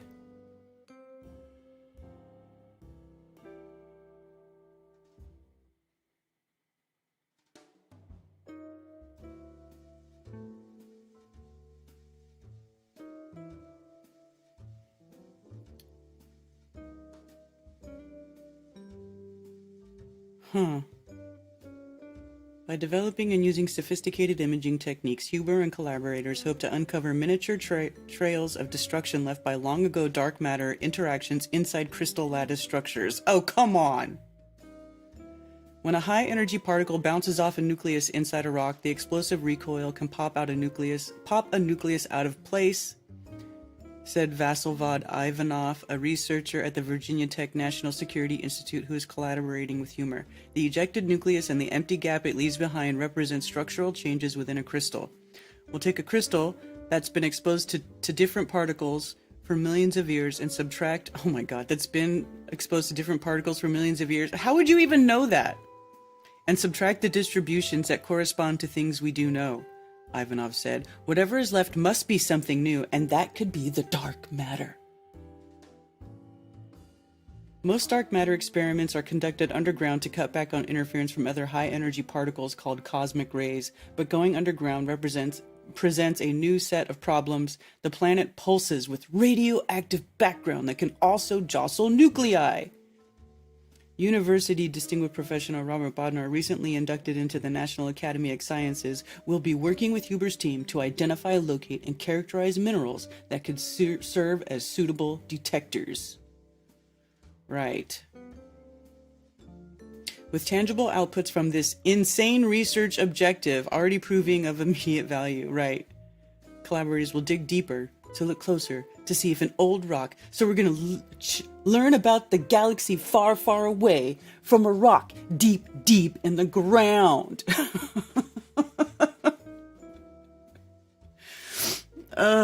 You can't, dude. It's just so ridiculous. I want a grant to research THC crystals. That's funny.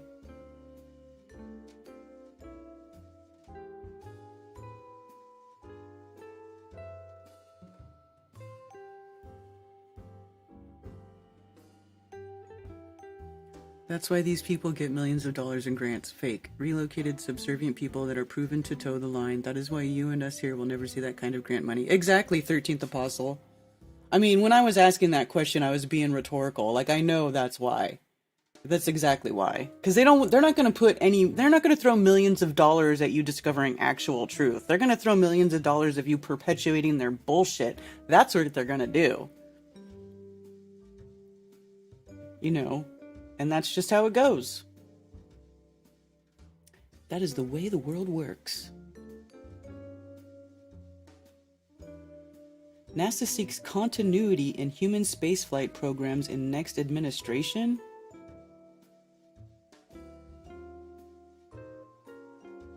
I also want to look at this. Expect fireballs as Venus meets the moon. Like, what is that supposed to mean?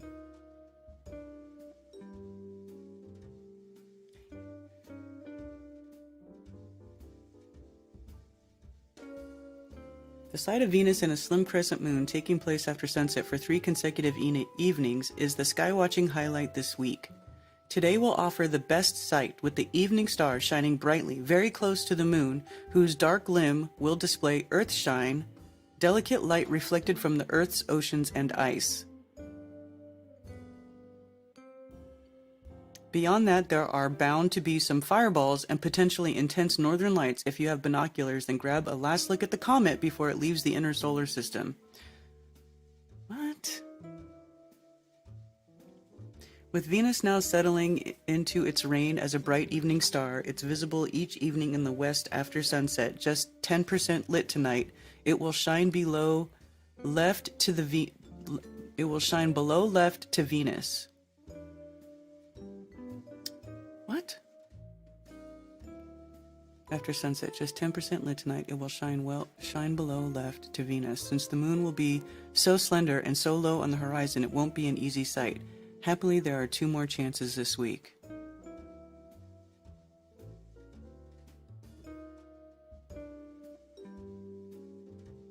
Torrid meteor shower. So tonight, southern torrid meteor shower. Did you see a shooting star this week? If so, it was probably a loose meteor from the southern torrid meteor shower, which peaks tonight at around midnight. It's not a major meteor shower with only about 5 shooting stars per hour, but its peak is not particularly well defined, so any shooting stars you see this week are probably Taurids. Huh. Interesting.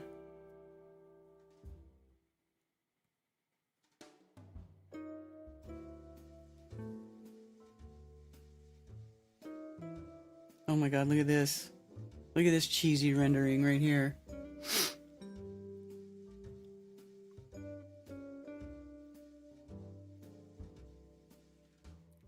What can I make up for a grant? Right.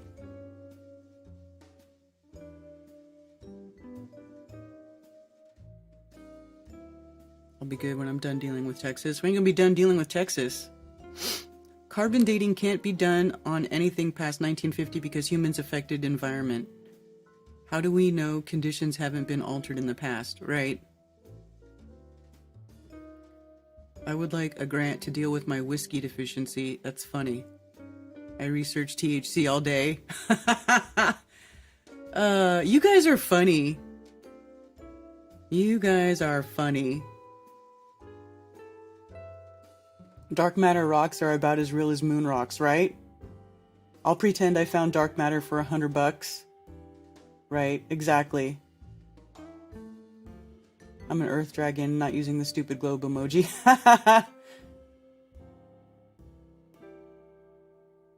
A top NASA official urged the next administration to maintain current plans to return humans to the moon, warning that a change of destinations could result in a loss of U.S. leadership in space. Speaking at a luncheon October 30th during the American Astronautical Society's Von Braun Space Exploration Symposium in Huntsville, Alabama, NASA Associate Administrator Jim Free said the agency needs to stick with the plan.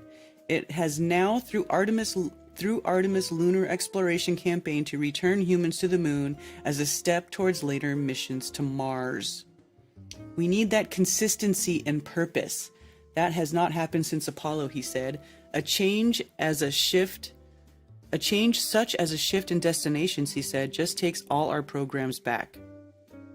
We need to stick with the plan that we have. That doesn't mean we can't perform better, he said, such as improvements in contracts or technology, but we need to keep this destination from human spaceflight perspective.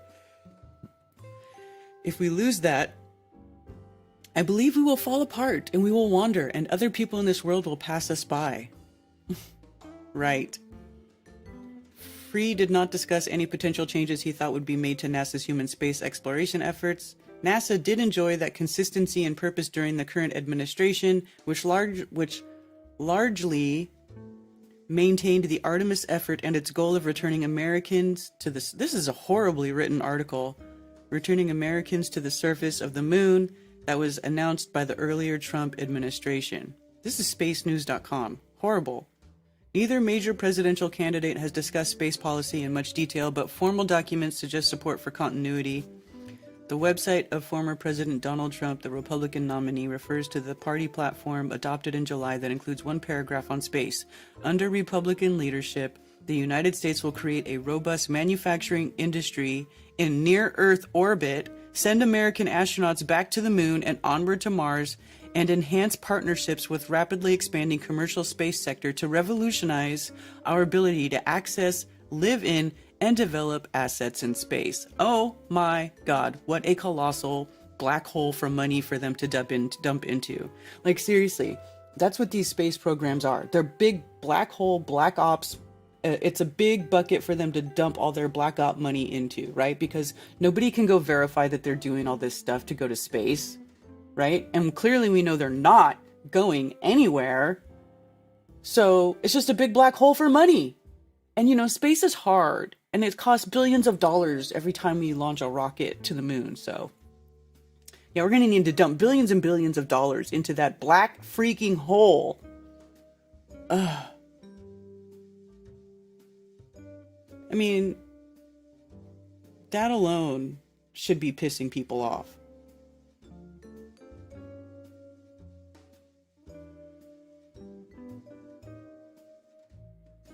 Tommy should move back to NC after probation is over.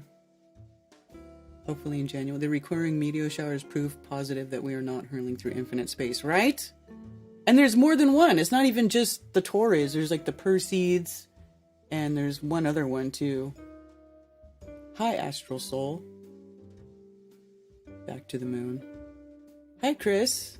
Chris Van Maitre. Rocks are hard. The opposite of light is dark. That's what matters. That's worth 2 million. No one's going to space, right? Rackets, not rockets. Exactly. Endlessly laundering money. Blah, blah, blah. Making everybody believe we live in a Disney movie.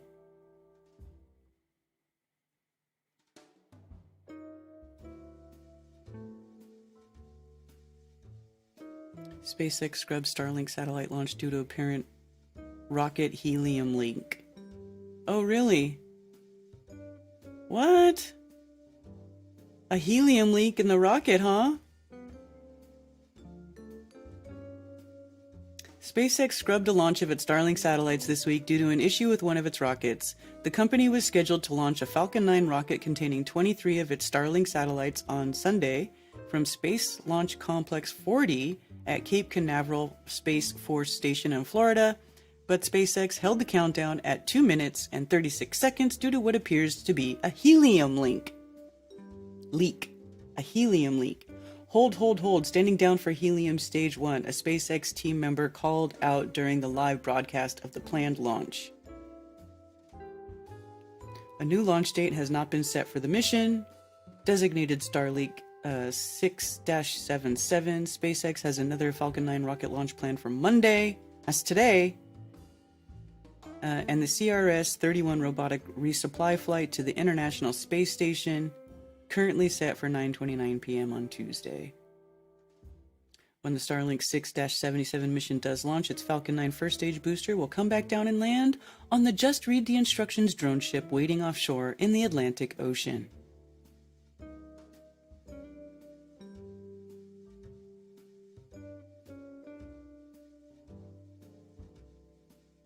This is the third scheduled flight for this particular booster, which also launched the Crew 9 astronaut mission for NASA. The launch saw just 2 astronauts fly to the ISS in a SpaceX Crew Dragon spacecraft as opposed to the usual 4. 2 seats were left empty to make room for 2 NASA astronauts currently on board the ISS, whose spacecraft, Boeing Starliner capsule, landed uncrewed in September 2024 due to safety concerns after a rocky first crewed flight.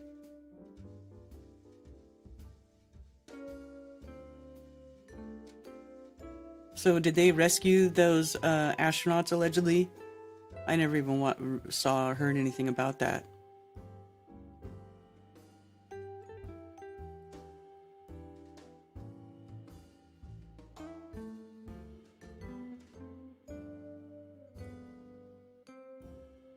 It's from 2020.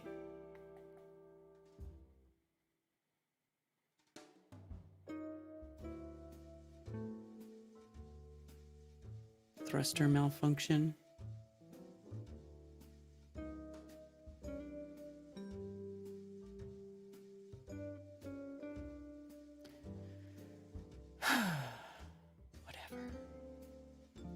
of, hey, Ted's in chat. Hi, Ted.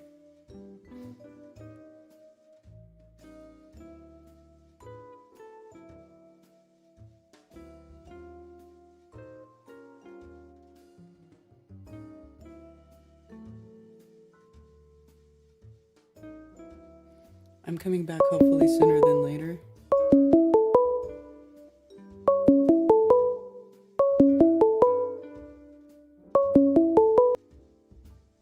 Thank you for calling Coffee Talk. You're on with Karen B. Hey, Karen. This is Scott from Florida. Hi, Scott from Florida. What's up? So, I have a friend, my wife's best friend. They're real Christian, and he's autistic, but he's a big space fan. So he got a job with contracting for NASA, fueling the rockets, and now he works for, what is it, Blue Horizon or something. But I was talking to him, and he didn't even care about like if it's flat or a globe or anything or space. But all he cared about was, getting his job and working with rockets. But he told me that the biggest, you're talking about money pit, was it Artemis, I think? Mm-hmm. The Artemis rocket compared to a SpaceX, and he's a conservative, so he's like, oh man, SpaceX is great because, it's cost effective. SpaceX has a reusable rocket for $11 million or something, right? Mm-hmm. And he goes, guess how much Artemis is? And I start guessing. It's $400 billion for a single-use rocket. Really? So, yeah. Oh my God. Talk about a $400 billion. For a one-use Artemis rocket. That we all know is not going to the moon. Yeah, it's ridiculous. That's wild. But, yeah, that's all I got. I'm not a good talker in public, right. so. No, that's great. Love your show. Thank you. Yep. Bye. Bye. Dude, that's insane. That's insane. $400 billion. $400 billion, dude. That's almost as much as the entire defense budget. Well, no, it's like half the defense budget for the United States. That's like half the defense budget for the United States.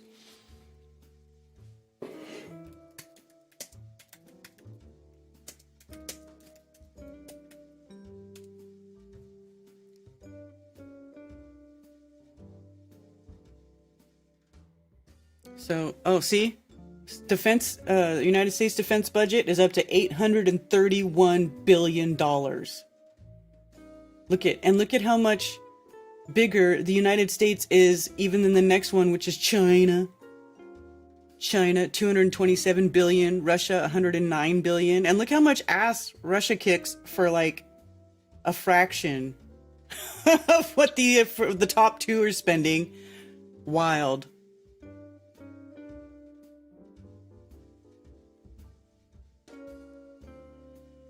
So, yeah. So, American defense budget, $831 billion. Billion. So, an Artemis rocket costs almost half of the entire budget of the United States defense budget. What are they doing with that money? Because we know they're not going to the moon, you guys. That's what I'm talking about. You want to know where are they stashing all that money to do all their horrible, evil, sadistic things with? It's like, holy crap. I mean, I shudder to think about all of the horrible things that could be implemented with that kind of freaking money. Because we know they're not going to the moon. 11/11. Yes, it's 11/11. It's 11/11. Is it too late to start the thing? Nope, I'm starting it. It's 11/11. Spirits listening. 11/11. New resonate. Beginning. Reflect. Visualize. Opportunity. 11/11.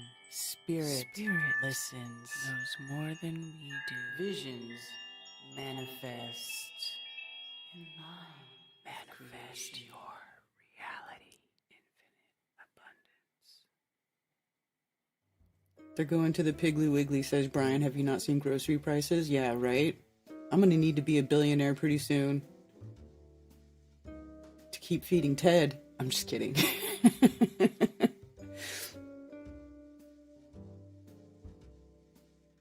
Hey, DJ. Good morning. I'm wondering if Cammy needs a cleaner or I could get an FE husband. All right, I need to freshen my cup. So I'm going to take a quick break, you guys. Quick break time, all right? All right.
And I'm back.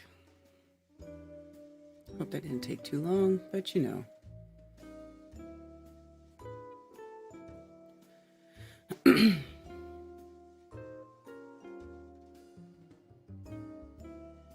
Be thankful I'm not a gym rat again. Yeah, no kidding. Let me catch up on chat. I'm gonna go shower.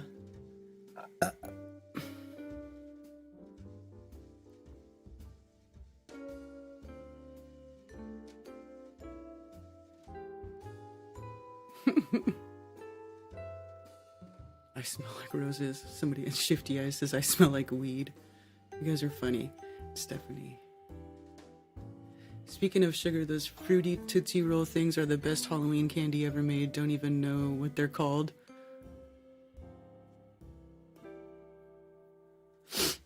I don't know, but I think I know what you're talking about.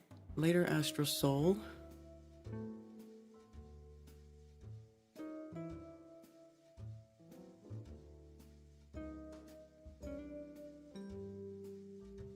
Are you guys gonna have DJ on Iron Realm? Nice. DJ, you should do it. That's a cool, those are our people. They were at Flattoberfest. You interviewed Josh. Remember? Josh and Walt, they were there. They're awesome.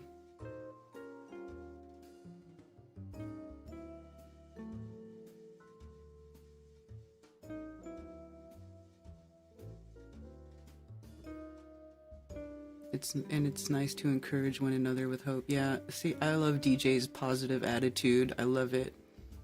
Because I'm totally bitter and... I'm very bitter. And I don't want to be bitter. I'm trying to be less bitter and... You know, like, hanging out with people, with our good people, it's like, it's helping. It's helping. But, you know... Sometimes things happen and kind of messes with you for a while.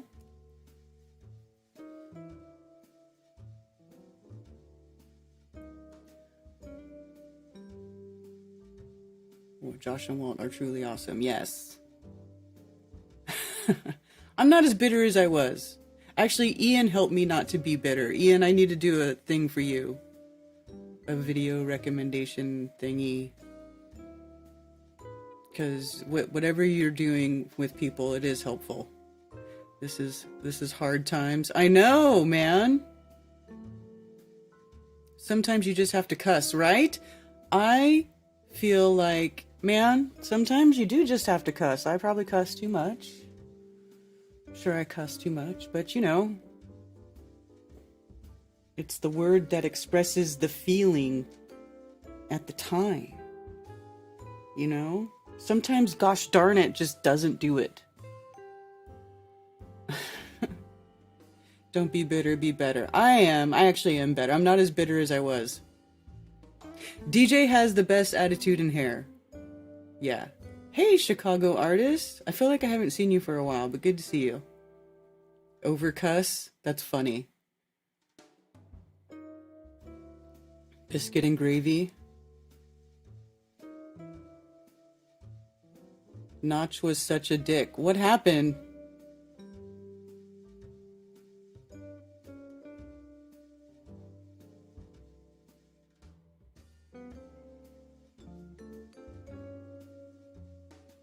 Karen and DJ are tied with the best hair. I think his hair is probably better than mine. It's not a contest. You have to say something outlandish to giggle about what you said after. Dag nabbit. I like dag nabbit. I say that. Did I say that? Because sometimes I do say that. My grandma used to say that, and now I say dag nabbit.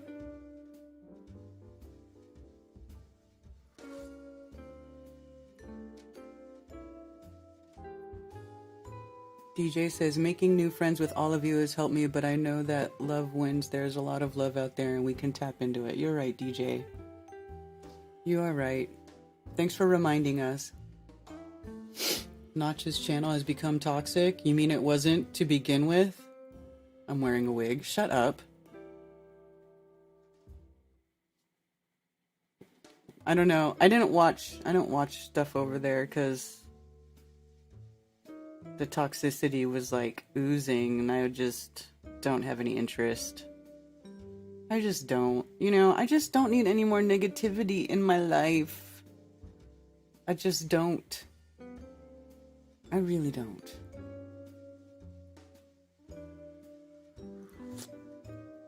He was so ugly to Lowry and Nico. Wow, you guys, what happened?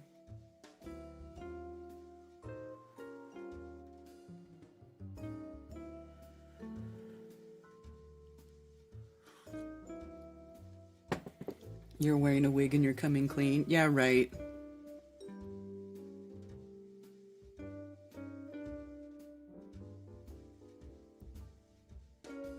What's up, DJ New Moon? Earth first, space later.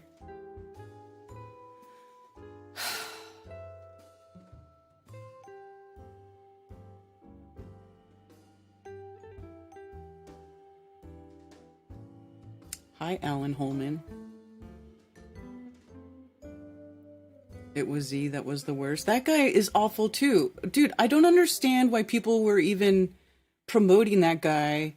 I mean, the guy, I went to the last thing I ever watched was him with like some teenage kid on his channel, and he was telling the kid to kill himself, and it was all about telling people they should kill themselves, or let's discuss with the chat why we think you should kill yourself. Like, it was horrible. It was like the cringiest thing I ever freaking saw. And then later on, people were like, you should go talk to... I was like, I don't want to talk to that guy. I don't want anything to do with those people. Why would anybody want anything to do with people who behave that way? Like, I don't get it. The internet is just a really wild thing. It's just really wild. The stuff that gets views and gets, a lot gets popular. I mean, it really makes you wonder, what the hell is wrong with people, dude? What the hell is wrong with people?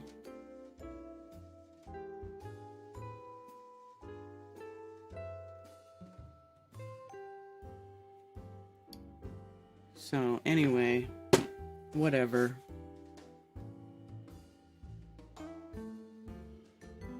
It's been a ride with IRM from the early days, yeah. That's awesome to hear.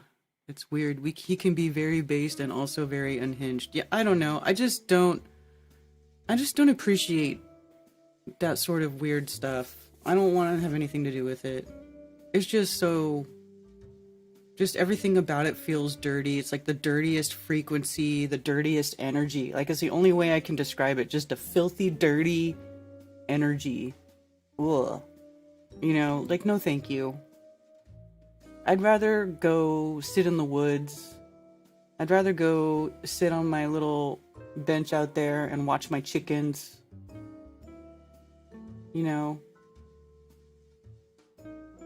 Just not interested in having anything to do with that kind of stuff, because it doesn't add value. It doesn't add value to my life anyway. Maybe other people feel like it adds value for whatever reason. I don't know, but for me, that kind of stuff just doesn't add any value to my life. So I just don't feel the need to put that in there, or to, seriously, I would move to America. Ooh, Liz, that would be so awesome. People need weed. I mean, thank you for calling Coffee Talk. You're on with Karen B. Karen? Yes. Are you really here? I'm sorry. You're all delayed on the TV. I'm very intellectually not know how to do all this stuff. I'm too old. I'm trying to just turn it down so I can still watch what you're doing. Oh, just mute the watch page. Like, mute your computer or whatever you're watching me on, and then you'll just talk to me. I turned it all the way down. I don't know how to do this stuff. I guess I'm too old for all this stuff. I think it's fine. You sound okay. Can you hear me? Yeah, I can hear you now. Yeah. Okay. Well, what's up? I well, I thought I'd just call because I've been going through a lot of stuff. I'm trying to talk to my family and stuff about, like flat Earth and stuff. Like everybody just thinks I'm an idiot, and I think just taking blood pressure pills is stupid as hell. It makes me dizzy and fall down, and then they talk me into going to the hospital, and then I've been to the hospital for a month. And what do they do there? They just do the same thing. They just get you on more of it, and I just can't stand it. I don't know. What do you think? About what now? About all this medical stuff. Well, so what are you saying? They put you on blood pressure medication? I was on it for a while, and I couldn't stand it anymore, so I quit taking it. And then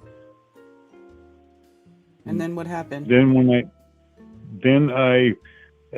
My family's all, you better start taking it again. And so I do, and took it for like 3 or 4 days, and then I fell down like 3 times in one day. And so then they took me to the hospital. And then I've been in the hospital for a month, and they just keep feeding you this stuff. I'm dizzy all the time there, and I don't know. I'm sorry if I sound angry. I've been angry at my family too. It's just crazy these days. So you're in the hospital right now? I am not right now. Oh, okay. My daughter finally came and took me out of there, but now I'm kind of trapped here, my house. They're still trying to, well, you still need to take it, because they're all in the medical, like, oh man, can't even talk to people. They stuff is making me dizzy. Oh, well, what? Do you have a doctor that you do see, like how or anything? Who prescribes you that medicine? Well, they make me go. I just went again. I just got out of the hospital Monday, and I didn't want to go back there. I was in there for a month. No one would come pick me up and get me out of there.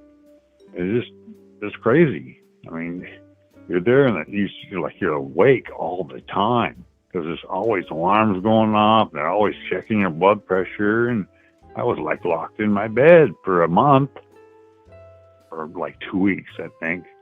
Jeez. They had an alarm on my bed. I couldn't get out without 6 nurses coming to see what's going on. It's crazy. And I don't know. Like what? Is everything bullshit? It's like, why is this going on? I don't know because, well, first of all, I'm not a doctor and I don't know you. Even if they're not a regular doctor, there's other kinds of doctors. There's like holistic doctors, naturopath doctors that you can. I know. I've been watching a lot of stuff about Amanda Bulmer too. And I'm trying to tell them about it. That, and they're like, oh no, she's selling stuff. I was like, so what? You don't think you're selling stuff? They're shilling big pharma's big meds. Big pharma's meds. That's what they're shilling. Yeah. I get it. You should should try to find like a local holistic doctor that you can talk to about getting off that medication and figuring out, if you have any issues and what could be done for that outside of allopathic medicine. I would love that, but it's just the whole thing is driving me crazy. This is all started like 2 years ago when I broke my hip. Oh. And then it was like, oh man, you got to take this, you got to take this. And it was bad enough just trying to learn how to walk again. And now I've got to take this stuff that makes your joints hurt. And it's like, well, that could be a symptom. Well, it sure is, I think. That's why I quit taking it. It's like, oh man, it just goes on and on. I'm sorry. but I felt like I heard you were gonna. I heard about you again. I used to watch you all the time, and it just. I just had to call. I guess I'm frustrated with my family. Well, I understand. But they should also be respecting your wishes as far as, what you want to do for your health. I don't know why they wouldn't be. Because they all think I'm too stupid, I guess. It's just like, They think you're crazy because you said the earth is flat or what? of course they did. Well, not at first, it was like, there's no way we went to the moon. Check it out. It was like, well, no, they're all believing in all of it still. Like, just trying to convince me that everything that's true still. Like, how? Seems like everybody's idiots. What's going on here? Yeah, I don't know. Don't look at. It's pretty wild. I know. I guess. But once I broke my hip, I was like, and I thought I almost died. And then it was like, well, I can't hold back anymore. I started telling everyone, and it was like, now everyone thinks I'm crazy. So, they won't really say that, but it's just weird. Well, maybe for the time being, until you get your health thing sorted out, just don't even talk about flat Earth or any of that stuff. Just ignore all that and just tell them that you don't want to take, you don't want to be stuck on medicine for the rest of your life, and that you want to try to find a naturopath or a holistic doctor who can help you, take care of your health without big pharma. Well, I think I was doing fine by not taking the pills. Okay, well, if you felt better not taking them, you got, they try to tell you to take those blood pressure medications, and then you end up having to take it for the rest of your life. Yeah. And it's just like. Do you have a thing where you can measure your own blood pressure at home? Yeah, I do. Okay. Yeah. I quit taking it when I quit taking blood pressure medicine. It was like, I'm tired of this. But are you monitoring your blood pressure when you get off of it, though? Is what I'm saying. No. I was for a while, and I kind of quit. And everybody was on me so hard, that, okay, I'll just take some of this old medicine that I have, and that's what made me fall down. And I go to the hospital, and I had to stay there for a month. And they just jack you up full of that stuff. Ugh, well... I'm sorry. Now I'm bitching at you. I'm sorry. Don't be sorry. But, I would just... If you feel better off the medication, that's obviously the preference anyway. But, I don't know why your family is not, letting you... Is there a reason why they're not letting you make your own health decisions? Or are you able to make your own decisions as far as that stuff goes? Well, they assuming I don't. Once I'm in the hospital for so long, they convinced my daughter that I'm not able to make my own decisions. And I think she's kind of in charge of everything now about me. So I'm trying to keep her happy, It's just, but also, it's not just about her being happy. It's about what's best for you.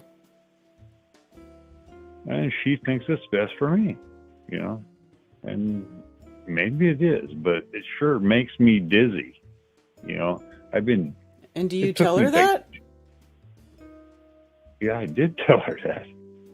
And well, that's what the doctor says, Is that one of the I said, well, is that one of the side effects of this stuff? Dizziness?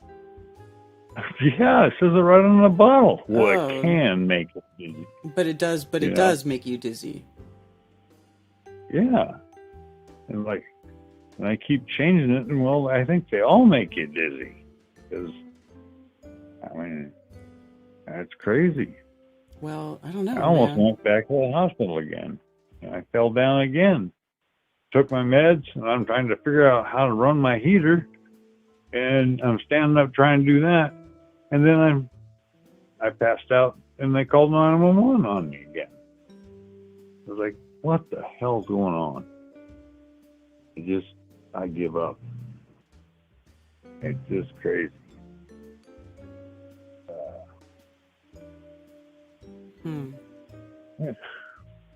I'm sorry. I shouldn't have called, I guess, because I could talk for days, I think. It's just, everything's driving me crazy. You can't talk to people, I guess, about what's really going on, Most people don't want you to talk to them about it. This is true.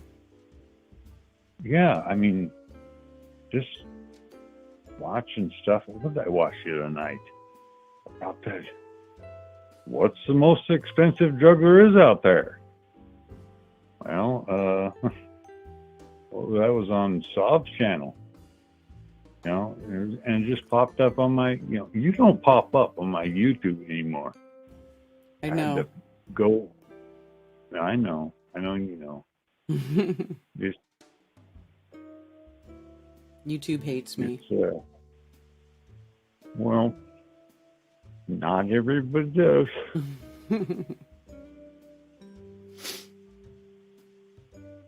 So, yeah, it's just like trying to talk to them about anything. They just believe whatever's on the news anymore. Like, am I surrounded by normies or what's going on? Just, I had more luck in the hospital when I was in there. Like asking people about questions, about anything, And some of them, I had one girl that was like, well, have you ever heard of Planet Earth? Or I was like, yeah. And, and talking to them about, I don't even know if you're allowed to say that, but want the shots, Mm-hmm. Yeah, and I talked to one nurse about that, and she's only, it's like privately in my room, even though it's being recorded and videotaped everywhere you go, in your room even. It was so weird. So I'm kind of venting. I'm sorry. Whatever you want. I just feel like an old man that's done. Like it took me this long to figure this out. I mean, I've been watching all you guys like on my phone, kinda, for like 9-10 years now. It's like, because I know everybody's names of who I'm since 2015. With. Yeah. It's like, it's so weird. It's like everybody I talk to, oh God, they'll show you that. Like, oh, okay, well, so what? You don't believe it, But I've lost friends, and all kinds of stuff. Yeah, me too. It's okay. It's okay, for doctors to prescribe you OxyContin, and you get hooked on that for who knows how long, and that guy, I think, eventually committed suicide. It's crazy. Yeah, I probably shouldn't talk about that either. I'm sorry. That's all right. That's all right. It's just weird. It is weird. It is weird. Everything's inverted. I know it is. And who? It feels like I could at least talk to you about it. The first time I called in was about Bigfoot. Oh yeah, love Bigfoot. I do too. I had an experience too. Years ago. I never saw nothing, but I was like, that's weird. Mm-hmm. I'm hearing something, it's like, what's going on? And, I who cares about that? I guess I don't know where to go. I'm sorry, I needed somebody to talk to. Well, that's all right. That's what this is. It's a talk show. And so that's what I'm here for. Well, I appreciate you. Right. Well, I appreciate you too. Thanks for calling and thanks for listening and All right. And I wish you well. And I appreciate you, and I know you're going to do well too. Thank you. Just don't give up. Okay, I won't give up if you don't give up either. Okay. Okay. All right. All right. Later. Bye. Yeah, man, don't give up. Don't give up. Bigfoot is on Tulsa King. Huh? I don't know what that means.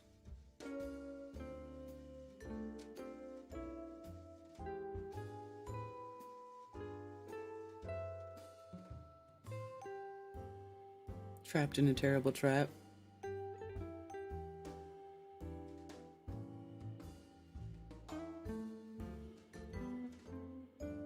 Is that the nickname you gave Dean, Brian? Oh my god. That's too funny. You guys are funny. I'm so awake I got rid of my bed.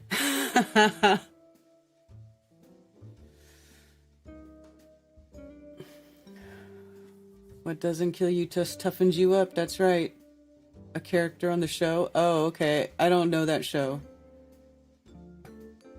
That sounded like a deal to me. I'm not giving up either. Right, Billingtano? Praying for strength to the caller, says Cammy.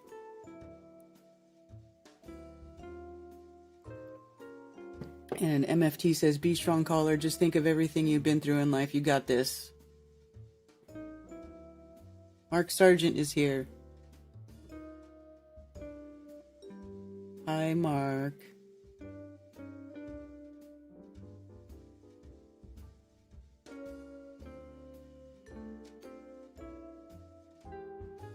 In the old days, people were healthier because they got beaten more frequently. Oh boy. I don't know about all that. That's funny though.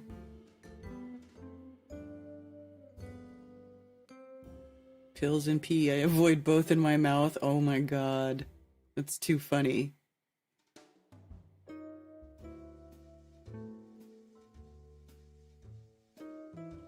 Good luck to this guy who just wanted a vet. I'm glad you found ADV. Yeah. She's very knowledgeable as far as holistic health goes. Am I being negative? That's funny. Good luck, caller. Leave them and seek the kingdom of God. They don't get it. They never will.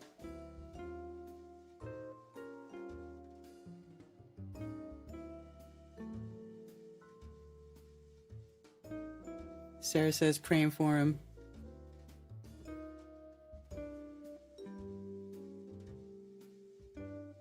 So, Liz, the Iron Maiden, needs an American husband so we can get her over here faster. Permanently. Tell him I think barefoot grounding would help with blood pressure. Well, there you go, caller. Barefoot grounding would help with blood pressure. Although it's getting colder, and if it's too cold to go barefoot on the ground where you are, put your hands on a tree, because you can ground by hugging a tree. That's a real thing. Put the palms of your hand on the tree and ground that way. 5,000 years of war, scientific advancement, religious teaching, commercials, and money still an issue. I'm glad he called, right? Hey, Rose.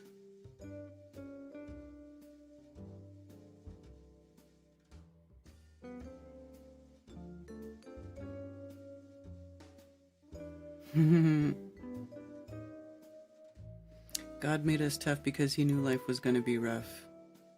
Like bloodletting for health, beating for health, yes.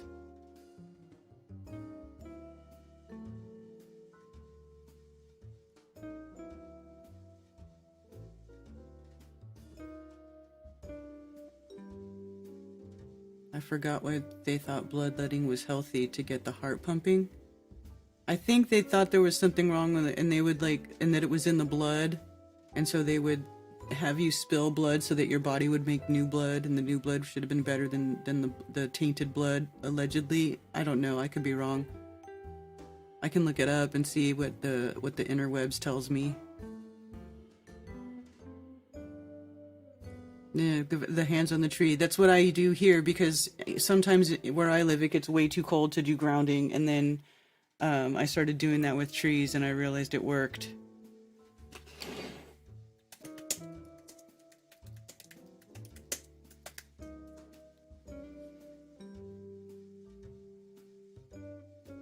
Bloodletting. Let's see what Sheeplepedia says about bloodletting. Is the withdrawal of blood from a patient to prevent or cure illness and disease. Bloodletting, whether by a physician or by leeches, was based on an ancient system of medicine in which blood and other bodily fluids were regarded as humors that had to remain in proper balance to maintain health. It is the most common medical practice performed by surgeons from antiquity until the late 19th century, a span of over 2,000 years. Wow. In Europe, the practice continued to be relatively common until the end of the 19th century. Practice has now been abandoned by modern-style medicine, all except a very few very specific medical conditions. Blah, blah, blah. Today, the term phlebotomy refers to the drawing of blood for laboratory analysis or blood transfusion. Therapeutic phlebotomy refers to the drawing of a unit of blood in specific cases like hemochromatosis, polycythemia vera, porphyria cutanea tarda, etc., to reduce the number of red blood cells. The traditional medical practice of bloodletting is today considered to be a pseudoscience.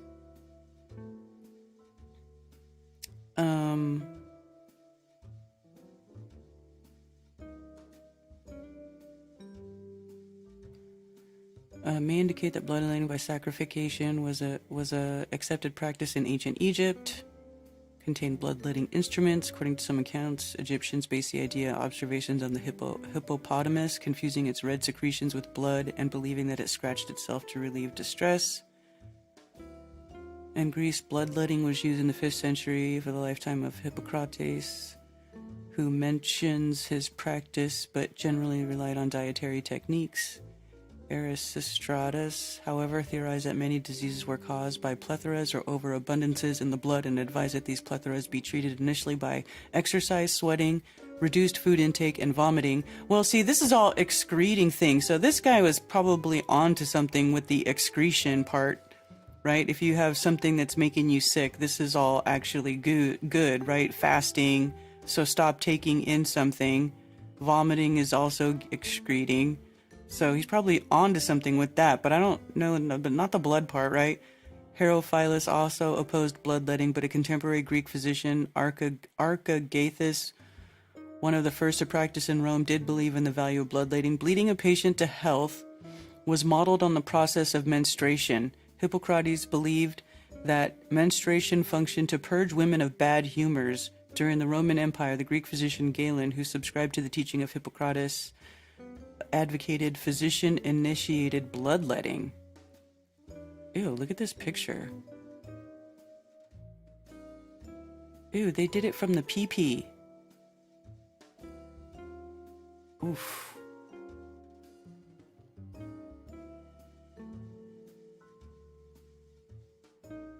The popularity of bloodletting in the classical Mediterranean world was reinforced by the ideas of Galen after he discovered that not only veins but also arteries were filled with blood, not air, as was commonly believed at the time. They thought it was filled with air? There were two key concepts in his system of bloodletting. The first was the blood that was created and then used up. It did not circulate, so it would stagnate in the extremities.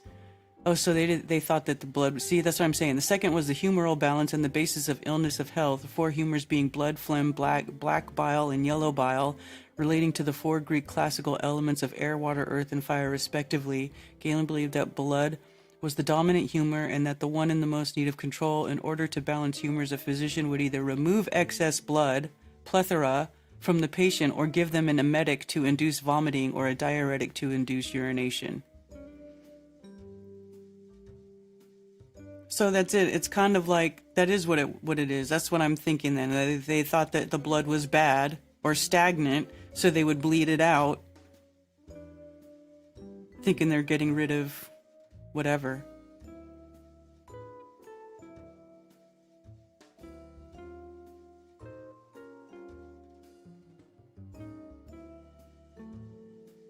Cross-cultural patterns in bloodletting. It's not self-administered. Out of 14 cultures in which bloodletting practitioner, as mentioned, the practitioner is always a third party. 14 of the cultures had practitioners with roles related to medicine, while one culture had a practitioner whose role was not related to medicine. Who is that?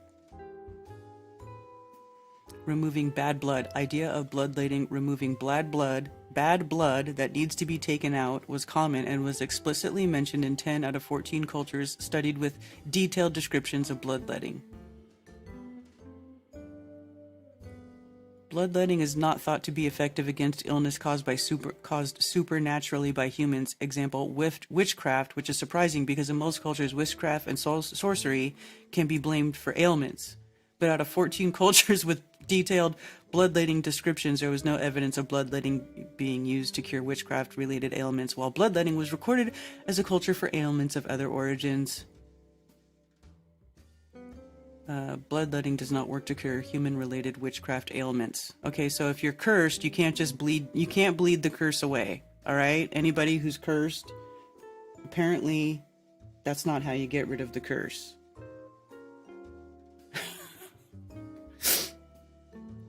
Works every time. I like drinking water to induce urination. That's funny. Just raise your tin intake, then you'll be bronze. Making my veins hurt. Sorry. They still bleed people. That's why they do it for my seizures. They still bleed. That's what they do it for your seizure. Really? Too much copper in my blood, so they just bleed me. Oh, wow.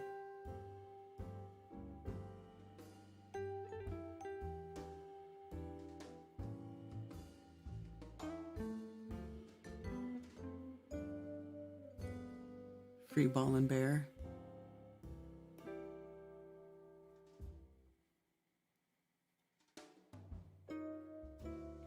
I put leeches on my belly button to get rid of the lint. Oh my god. Oh, that's creeping me out. That puts a visual in my head that I don't like. I don't like that. The chi flow.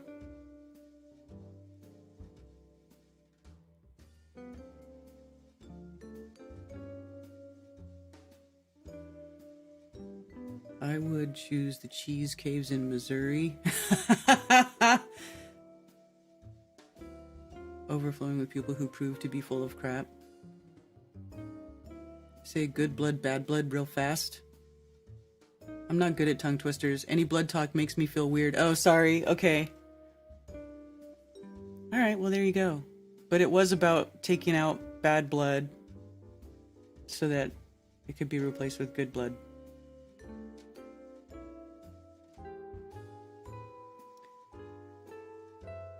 Watch SpaceX launch 3 tons of cargo to ISS today.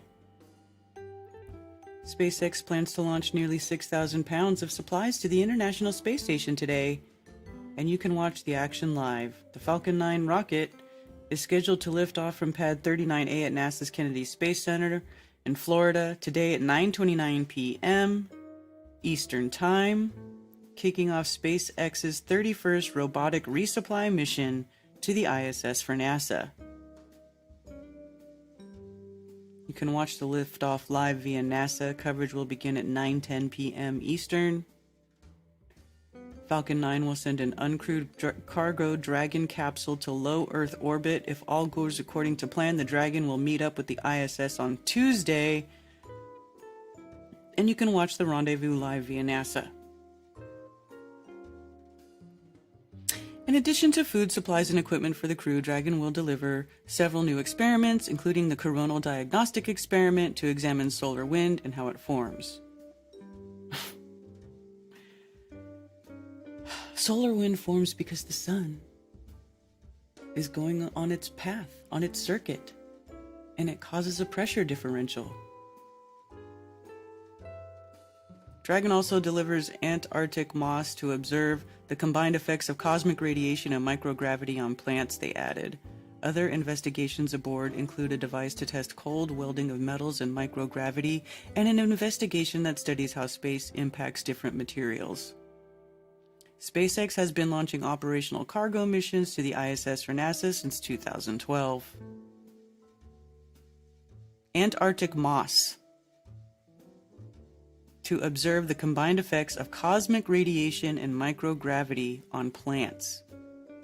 Specifically Antarctic moss. Like, they couldn't bring anything else there. It has to be Antarctic moss, just to make it more obscure. We're just gonna roll all of our BS into one little package here.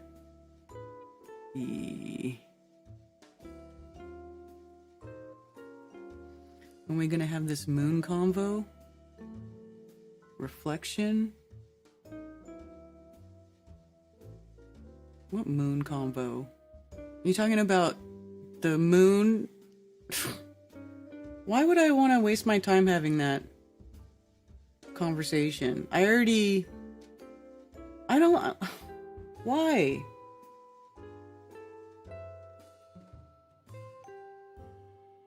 Like I got time to waste on bullshit. It was Rethink.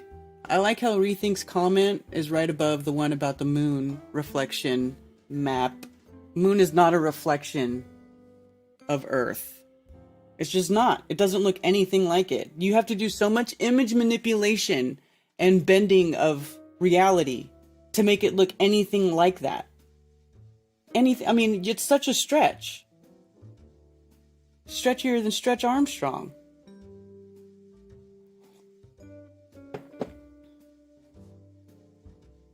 Pressure differential. Yeah. Those supplies to the ISS are loaded with lettuce, broccoli, and football jerseys. Right? It's too funny. The moon is a helium balloon.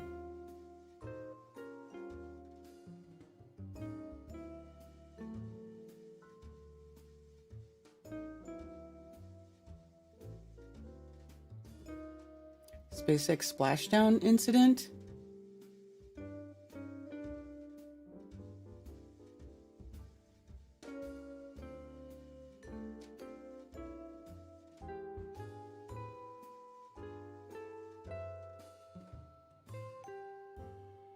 Do we live on the moon? Come find out. Oh my god. Doing work for her because she can't connect the dots?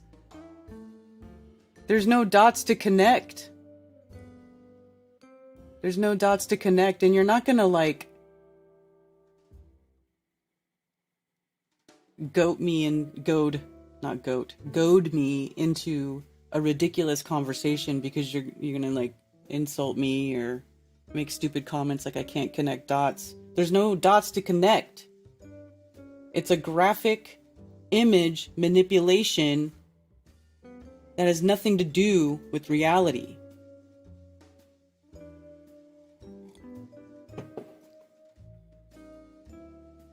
You may be wrong. Well, I don't think so. I'm sorry, I just don't think so. I went through and I compared it to pictures of the moon that I took with my own camera, and the moon map that those people have doesn't even match the actual moon. It's not even the correct moon shape. And then they just kind of pick and choose which dark spots are going to be land and which aren't. Like, it's so subjective. There's no dots to connect. Either you believe the bullshit or you don't. I don't believe the bullshit. Okay? I don't buy people's cool fantasy stories. It has to match reality. It has to make sense in reality.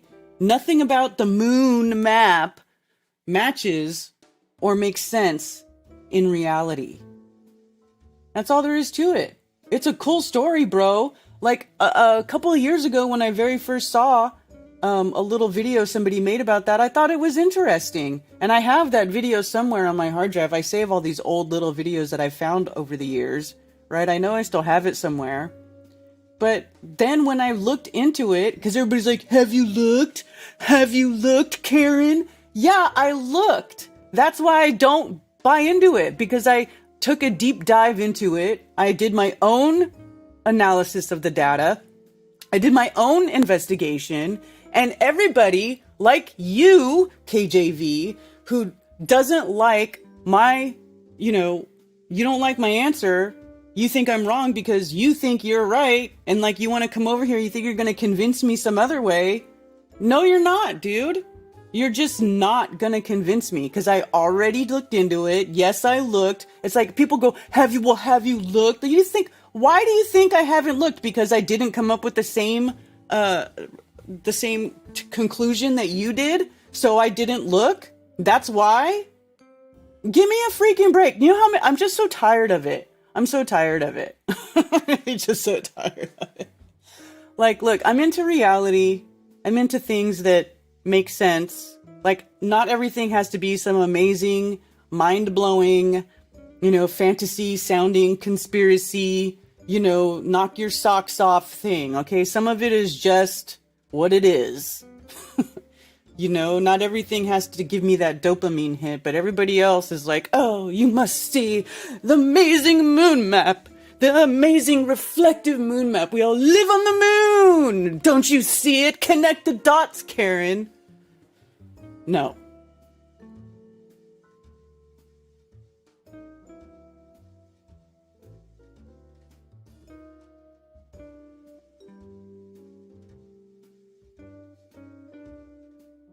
Is imagination part of reality? Do you think that anything that I imagine is part of your reality? Think about it that way. Is anything in my imagination, whether you know about it or not, is that part of your reality?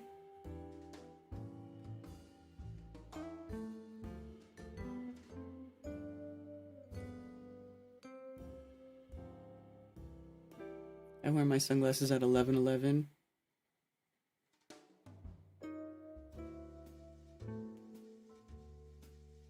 I know. I guess I could, and just be like all these other freaking channels where people want to argue about if the earth is going up or if it's not going up, or if the moon is a map or if it's a reflection, or whatever people want to argue about. I really don't want to argue about stuff. We could discuss it, but certain things, like I've already had these discussions so many times, I'm just not interested in having the same discussion. Like the freaking melted crap. I'm just not interested in having that same discussion over and over and over. I'm just not interested in going repeatedly over why the moon map does not match reality in any way, shape, or form. It should be obvious just by anybody who's looking at it, right?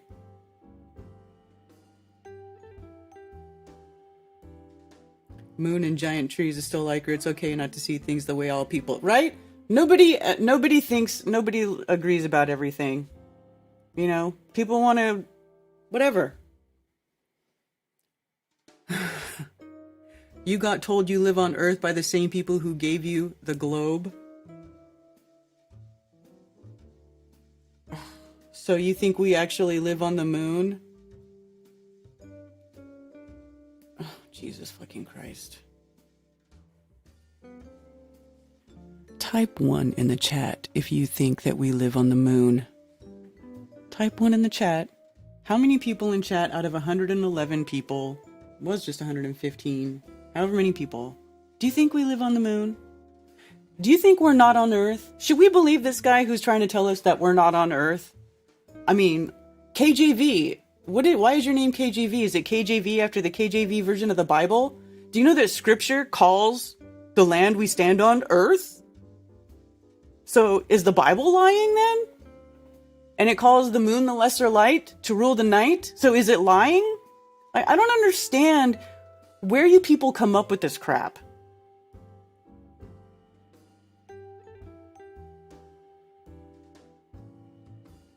Hi, Patricia. Oh, Patricia.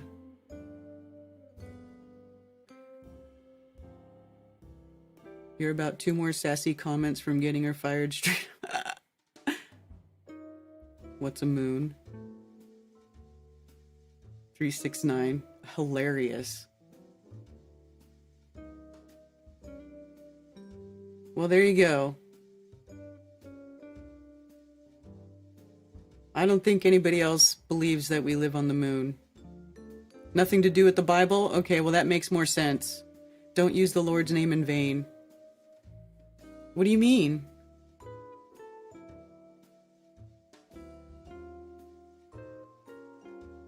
I don't use the Lord's name in vain, ever.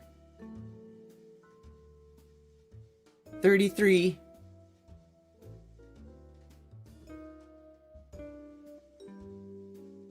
I think he thinks it's more than like the moon is a map. I think he's saying that we actually live on the moon.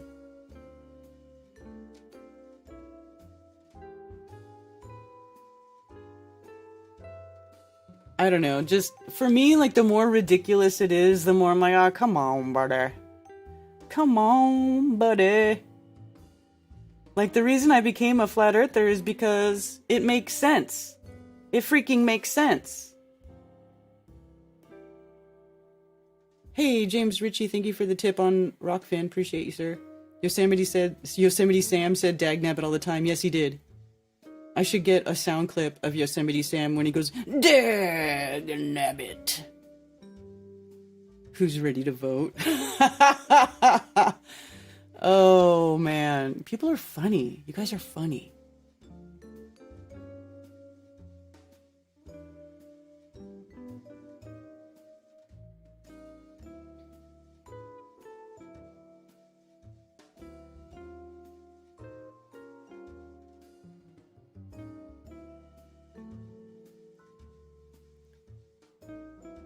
Flat Earth Andy, thanks for being a good sport.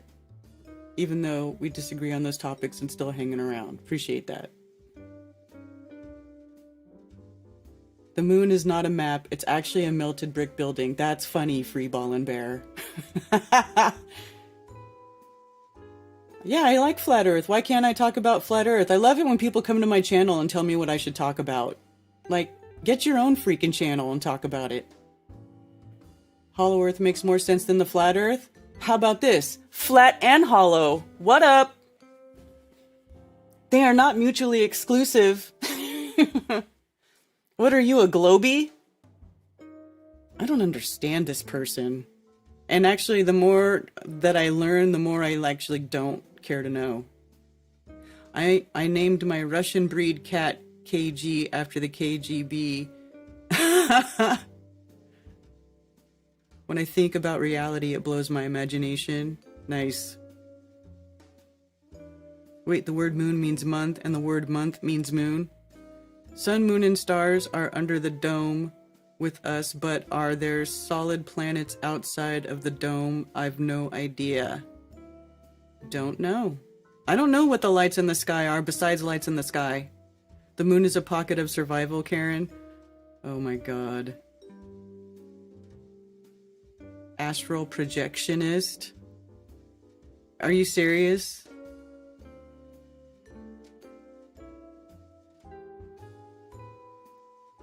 Too funny.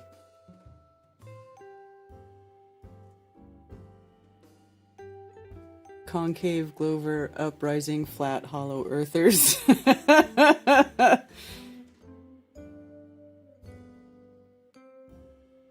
Yeah, concave doesn't work in reality either. Concave Earth has the same problem the globe Earth has. No curvature.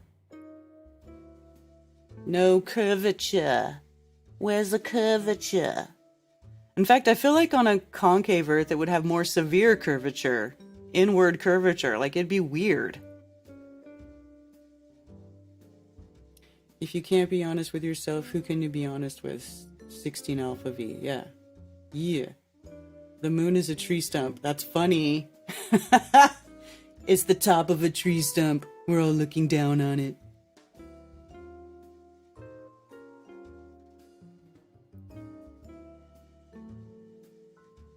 Lunar wave seems to suggest the moon is not inside with us. Or that space is a fluid. That once you get up there, there's a fluid. that's up there.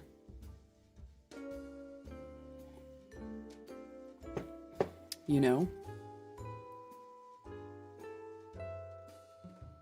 The moon is a light. God put it there. That's pretty much where I'm at with the moon. That's about where I'm at, too. That may be all we ever know.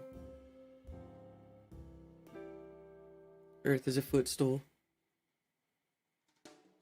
Drop the link to let's discuss this right now. No, you're not hijacking my coffee talk with that bullshit. Plus, I have a phone number that you can call into. If you really cared to talk, you could call the phone number, but you want special attention for your bullshit. And I'm sorry. I don't want to give people and their bullshit any more special attention. I am so tired of people and their fucking clickbait, special attention, fantasy bullshit. Seriously. Stop it. Go talk to Bro Sanchez. Okay? Bro will make like a 6-hour show about your fantasy bullshit. It'll be great. Go over there. He'll have like 1,000 viewers in chat too. I'm not even kidding. I am not the one. I have no interest in that. That is not my bag.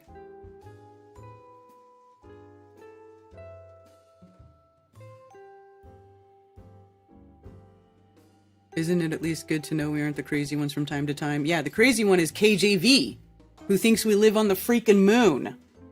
And that we were lied to by everybody and told we live on the earth when we actually live on the moon. Connect the dots, you guys. Don't you get it? The moon is Earth. Earth is the moon. We should talk about how cool 16 Alpha V is and how everyone everywhere should serve and obey him. All right. I like this topic better than whether or not we live on the moon.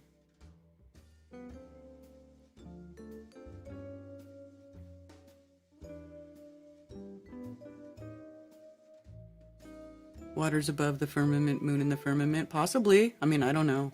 Who knows?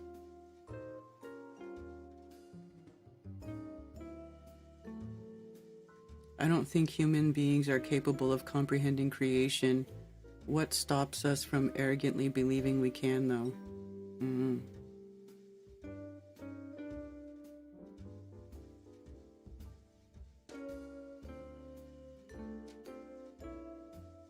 Lunar wave is nothing more than jet wash and atmospheric conditions. Well, I don't know.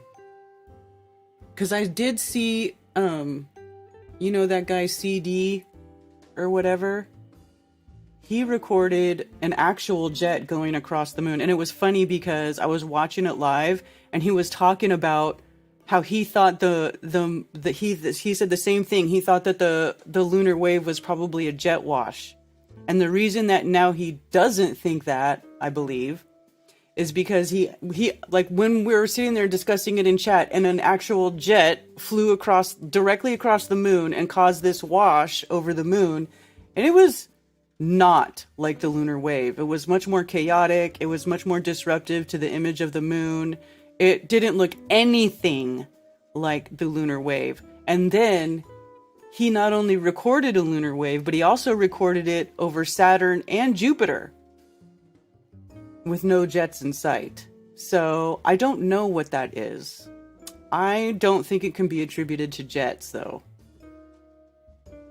We can't live on the moon. We've never been there. Right, Ian? Thank you. That's logic. Oh, you're in the UK? Remember Dots? Candy? Yeah.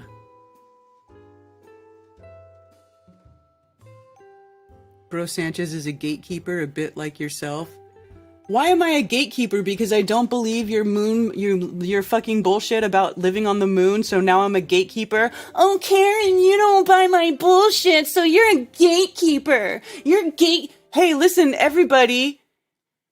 If you want to explore whether or not we live on the moon, there's KJV right there. You can go to his channel. You can search him on YouTube. He mentions me. You can go watch his bullshit videos and see if you too then can get brainwashed into thinking that we live on the moon and not Earth, and that we've been lied to about living on Earth. We actually live on the moon, you know. So there you go. Am I a gatekeeper now, or am I gatekeeper because I don't relinquish my platform to you so that you can spew your stupid bullshit all over my channel? Does that make me a gatekeeper? Because that's stupid. That's stupid. Like, that's just, people throw that term out there just to try to guilt you into going along with their dumb shit. Dumb shit. Oh, you gatekeeper, Karen. You're gatekeeping because you don't want to talk about petrified titans and how all these stones are rocks. All these rocks are petrified hearts. We just happen to mystically, magically have 8 million petrified hearts all over the world. Just the heart. They're all hearts though, for real. Yes, they really are. And we have all kinds of petrified giants all over. We're living on petrified giants, Karen. Oh, and then why don't you want to talk about that? Maybe because you're a fucking gatekeeper, Karen. Because you don't buy my bullshit, because you're a gatekeeper. Yeah, screw you and your gaslighting bullshit.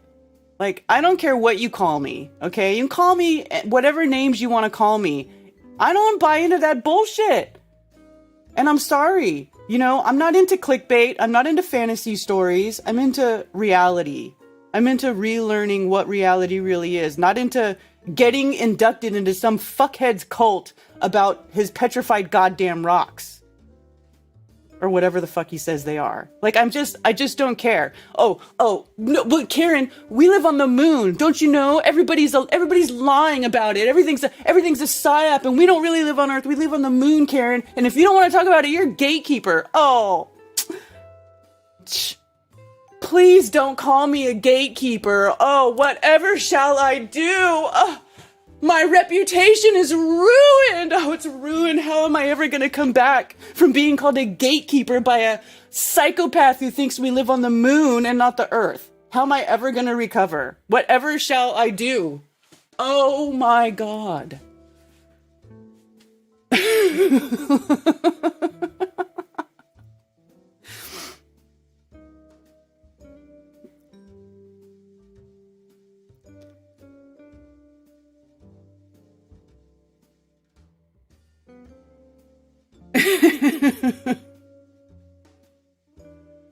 Please research better. Hey, Three Fingers, eat my shorts. Like, I don't care if you don't agree with the conclusion that I came to. I'm satisfied with my conclusion. And I've looked at other stuff since then too, and nobody has ever shown me anything to change my mind. I'm sorry. It looks like a fantasy story to me, and I've not seen anything to prove otherwise.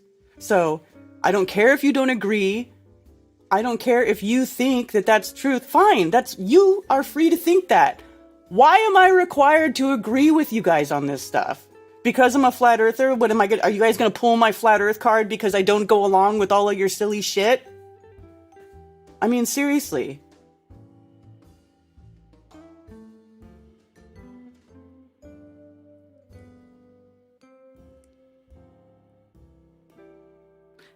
Feel the whole sky is like a highly advanced smartphone screen or computer screen made from light water alloy. We're living in the ether.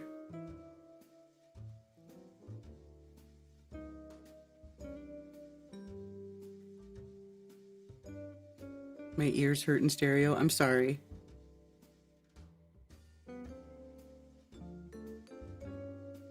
I'm also a gatekeeping shill flat earther. Right on, effed up world. Gatekeeping shill flat earthers unite!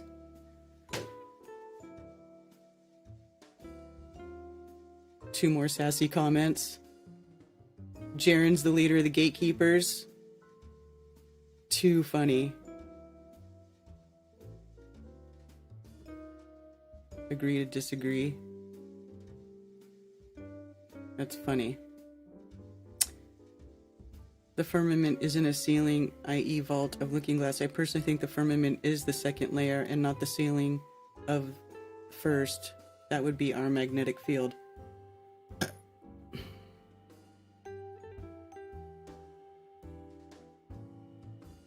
That's so funny.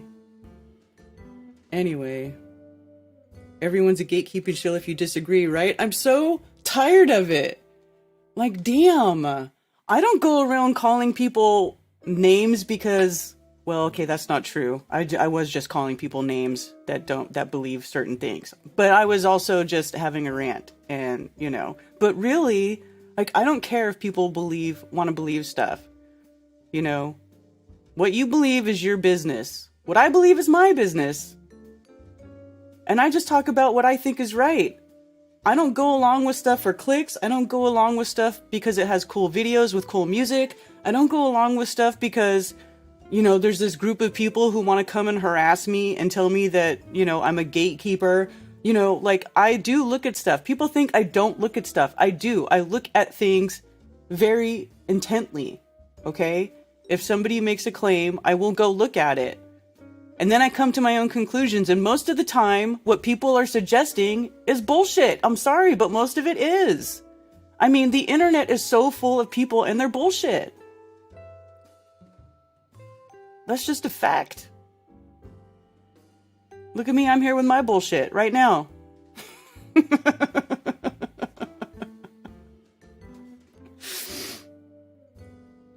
Hey, Mark Sargent, I'm obviously a notorious shill. Direct your hate towards me and rue the day. Yes, Mark Sargent is a total shill. That's right. Shills are all of us.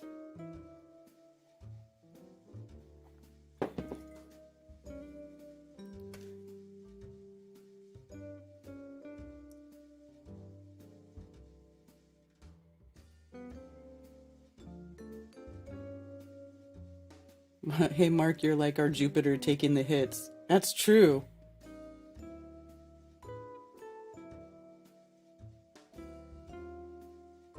Logical thought is beyond most people, unfortunately, says Jimbo. That's a fact. Get that effing rocket off the screen. Oh, I'm sorry.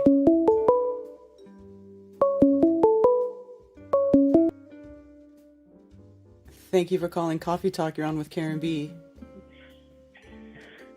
Hello, Karen. Hi. This is Eric Dubé. So you finally admit that you're shill. I knew it.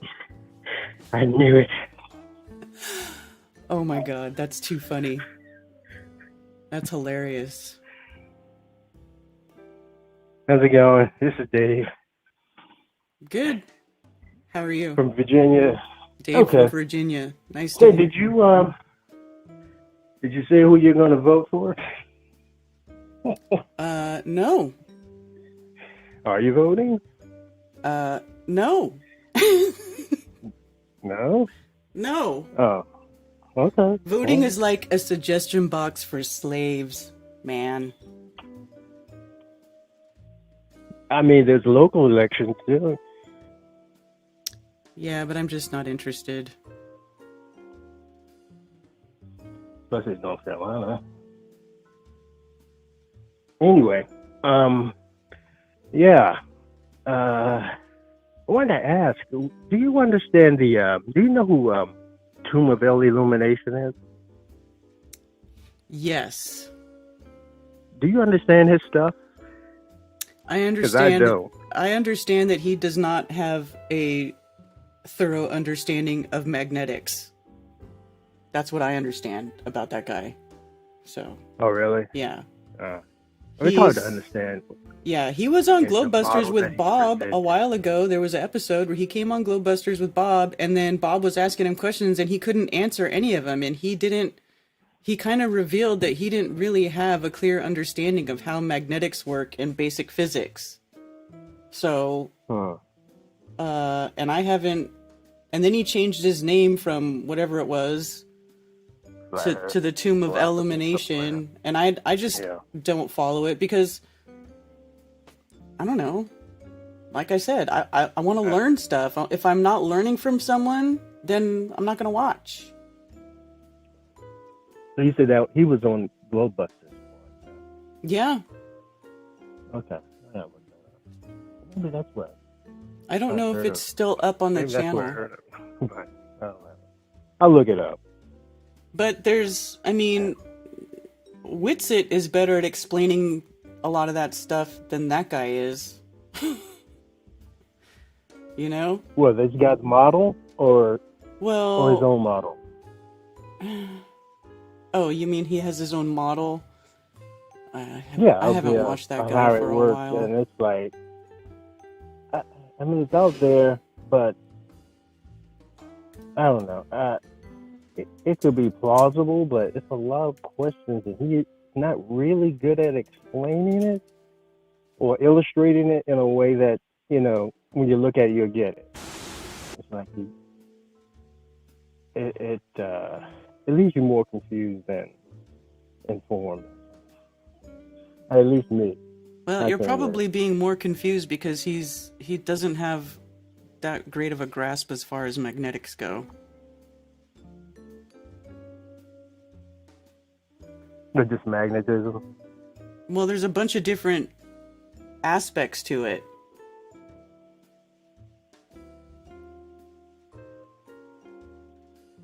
You know, there's like paramagnetism, diamagnetism, ferromagnetism, electrostatics, incoherent magnetism. Does he ever talk about that stuff? Sorta.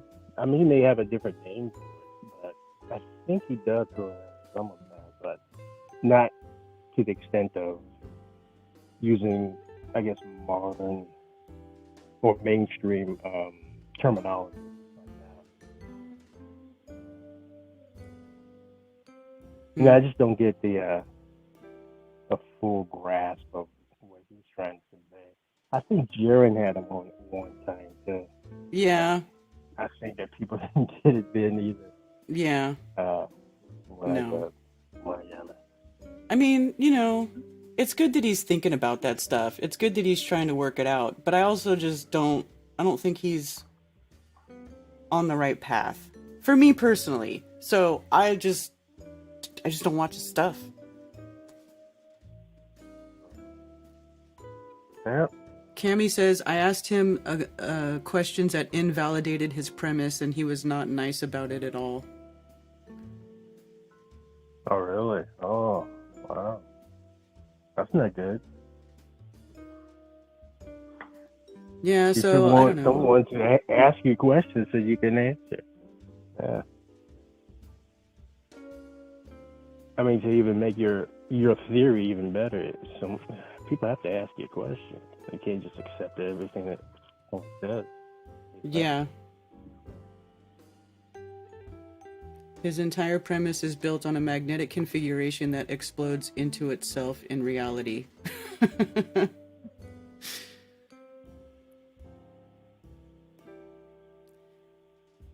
Yeah, that's probably why it's not making any sense. Because I don't think he knows what he's doing.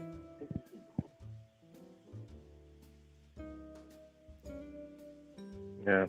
Okay. Oh well. You doing anything with crypto? No, not currently. No. Okay. Well, that's all I had. All right. Take care. All right, you too. Have a good weekend. A week, rather. Yes. Thanks for calling. Enjoy the election day. Oh, I'm probably not going to leave the house. Oh, wait, I am going to have to leave to go pick up my son. Oh, well. Have a good one. All right, see you later. I can show you how and why it fails. Yeah. Upwards Rising Earth. Wait, somebody asking about, Karen, give us your take on Upwards Rising. Oh my god.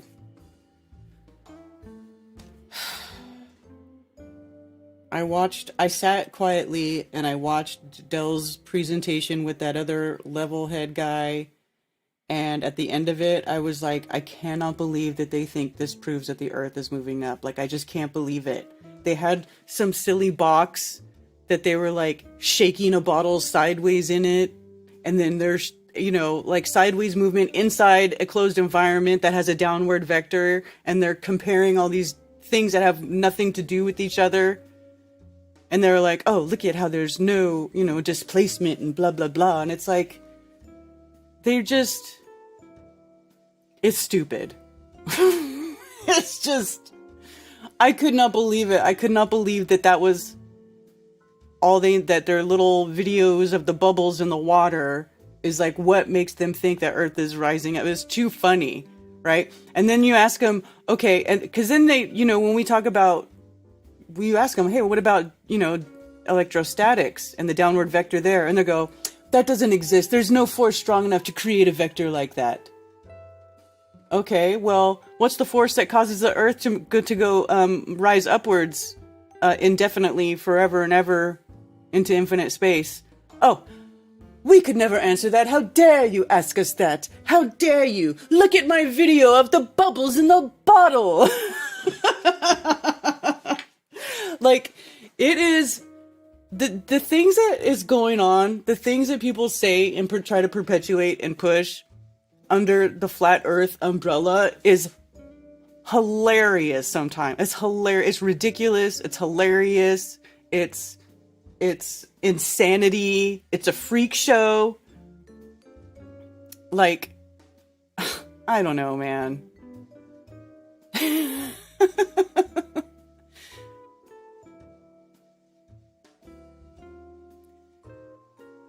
Isn't it explodes into itself reality?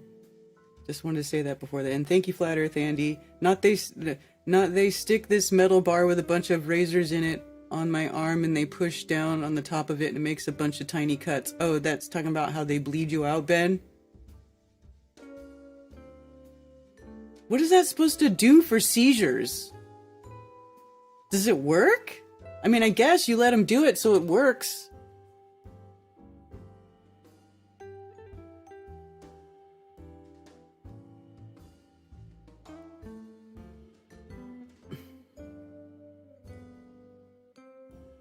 The way things fall in a vacuum is fucked up. I don't understand why they equal out.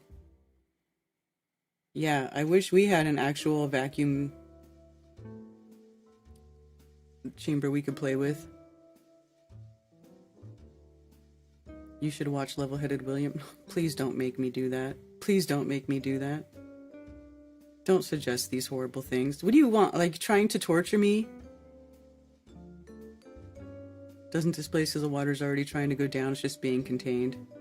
How often does this occur? Maybe without the air current can't carry, so electrostatics fail? Huh. Maybe. That's a good point, Ben. Even if the Earth was rising up, the perceived result for us is stationary, right? For all intents and purposes, we have a level, non-rotating Earth.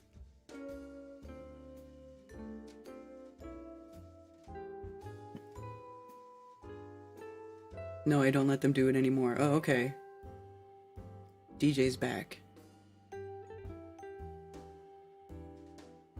F'd up world vector of down can only be explained by force moving plane up. So how do you explain when we use electrostatics to defy that force then, Duke Nukem? See, they never have an answer for this. So when Zach puts changes the charge on an object on a piece of material and it goes up instead of down, what does that mean? How does that play into your electrostatics don't work theory? Like, you guys are just dumb. You guys are just denying reality. This is what I'm saying. Why should we waste time arguing with people who deny reality? Like, demonstrable reality.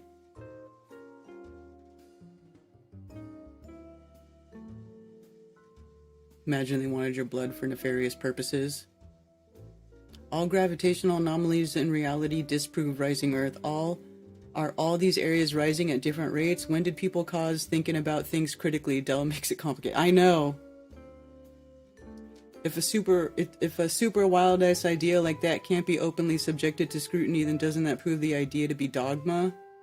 Wait, what now?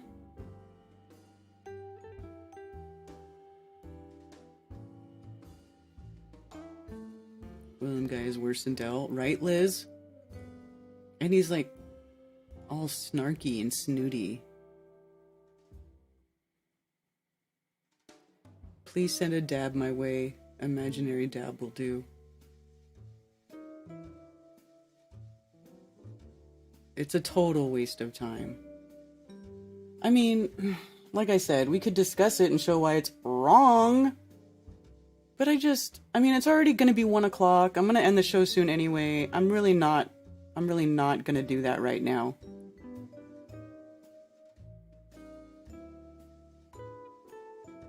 Use a lot of big words. That doesn't do it for me. I want truth, not more nonsense. That's what I'm saying.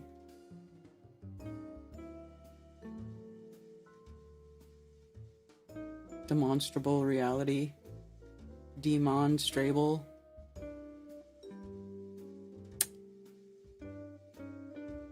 They don't explain how electrostatics work on an upward rising Earth because electrostatics don't exist. That's what I'm saying. That's why I said that. Because they act like it doesn't work. They just ignore it.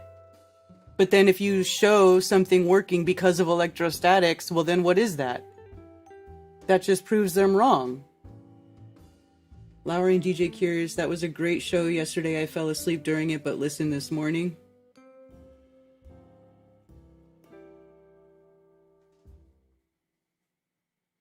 Let me take one then. Oh, you must be taking a dab for Jonna.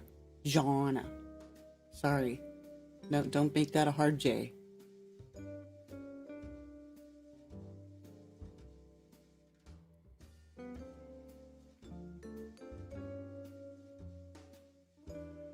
We should explore that shoes are the most difficult to explain someday or not.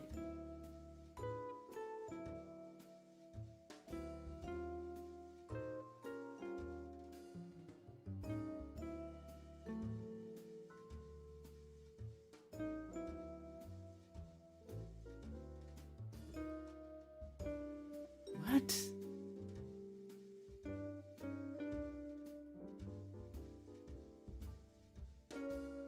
I mean, I just don't like wasting time on ridiculous stuff. Like, I really don't.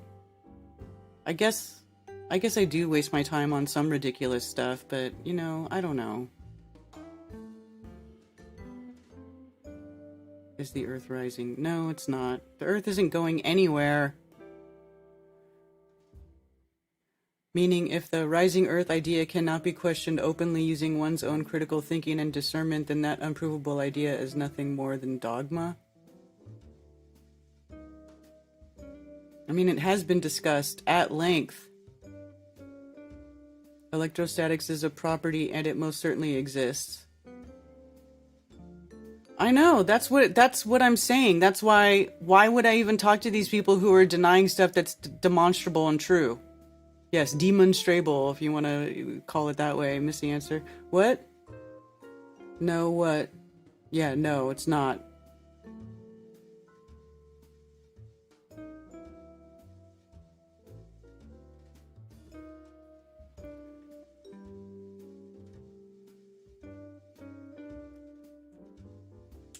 I might agree with you if I could understand your explanation.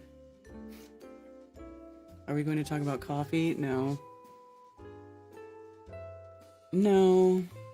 I think I'm going to end the show because it is 12:45. I've already been going for a very long time.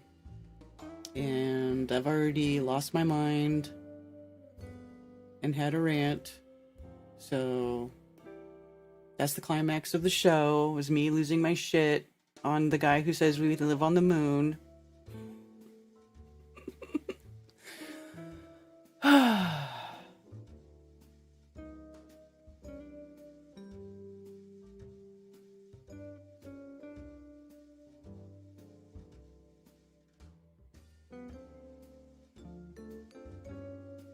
Where do you think it's going? Right? Where's it going? Alright, you guys. I'm gonna wrap it up for today. I hope you guys have a wonderful rest of your day. And, you know, if you choose to vote, good for you. I don't judge anybody. If you feel like you want to go try to vote and see if it makes a difference, go ahead. I just have seen so many elections over the years, and I've voted in some of them, and nothing ever gets better. Things only get worse. And I'm just like, well, and I've seen so many people run, like, say they're going to do all these wonderful things, and then they get into office and they don't do any of those wonderful things. And then they go, at the end they go, oh, well, like if it's a Democrat president, they'll be like, well, the Republicans had control of the Senate and the Congress and they stopped me from doing everything. Or if it's a Republican and they didn't do anything, they go, oh, well, the Democrats had control of the Senate and the Congress and they stopped me from doing all the cool things that I wanted to do, right? Like, that's the excuse. But to me, it's two wings of the same bird, okay? The boots of oppression come in pairs. And both of them just want to shove that boot right up your butthole. But if you think that voting still makes a difference, and you're going to go out there and do it, good for you. You know, yesterday, what was it? Whitsitt was saying that he's actually glad people still think that voting matters, because if by and large people didn't think that voting matters, then you're kind of, you know, acquiescing. Although I feel like if more people knew the truth, they'd be upset. Well, you know, I also thought that if people knew that, they would want to know the truth about flat earth, but boy, was I wrong about that. So I could also be wrong about this. I think by and large, the masses don't want to be bothered. They don't want to be put out. They just want, you know, they just want to stuff their face and buy their fancy stuff and have all their material items, and they don't really care about what's going on. They don't care about babies being blown up at the expense of, you know, whatever, their government going and like regime building and murdering people. Like, they just don't care. So, and since none of the stuff that I ever voted for ever really seemed to be happening, and nobody seems to be, you know, acknowledging the fact that the Federal Reserve is neither federal nor a reserve, and that the IRS is a private organization, and that, you know, all these other lies that they tell us about how things are supposed to go, you know, I just don't care anymore. Anyway, yeah, so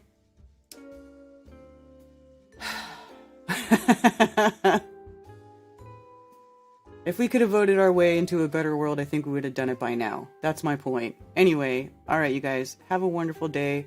I'll see you soon. And for those who wish to send me stuff through snail mail, you can send it to P.O. Box 10, Earl, North Carolina, 28038. There are also links below for Flat Earth merch, and you can send me donations. And I do appreciate all the support. Sincerely, thank you very much. Also, please go to flatearthfestivals.com for all information about upcoming Flattoberfests and Flat Earth-friendly local meetups. If you are organizing a local Flat Earth meetup, email me at flatearthfestivals@protonmail.com with your meetup information to have it listed on the website for free. For everything else, you can email me at karenbfe@protonmail.com. Thank you for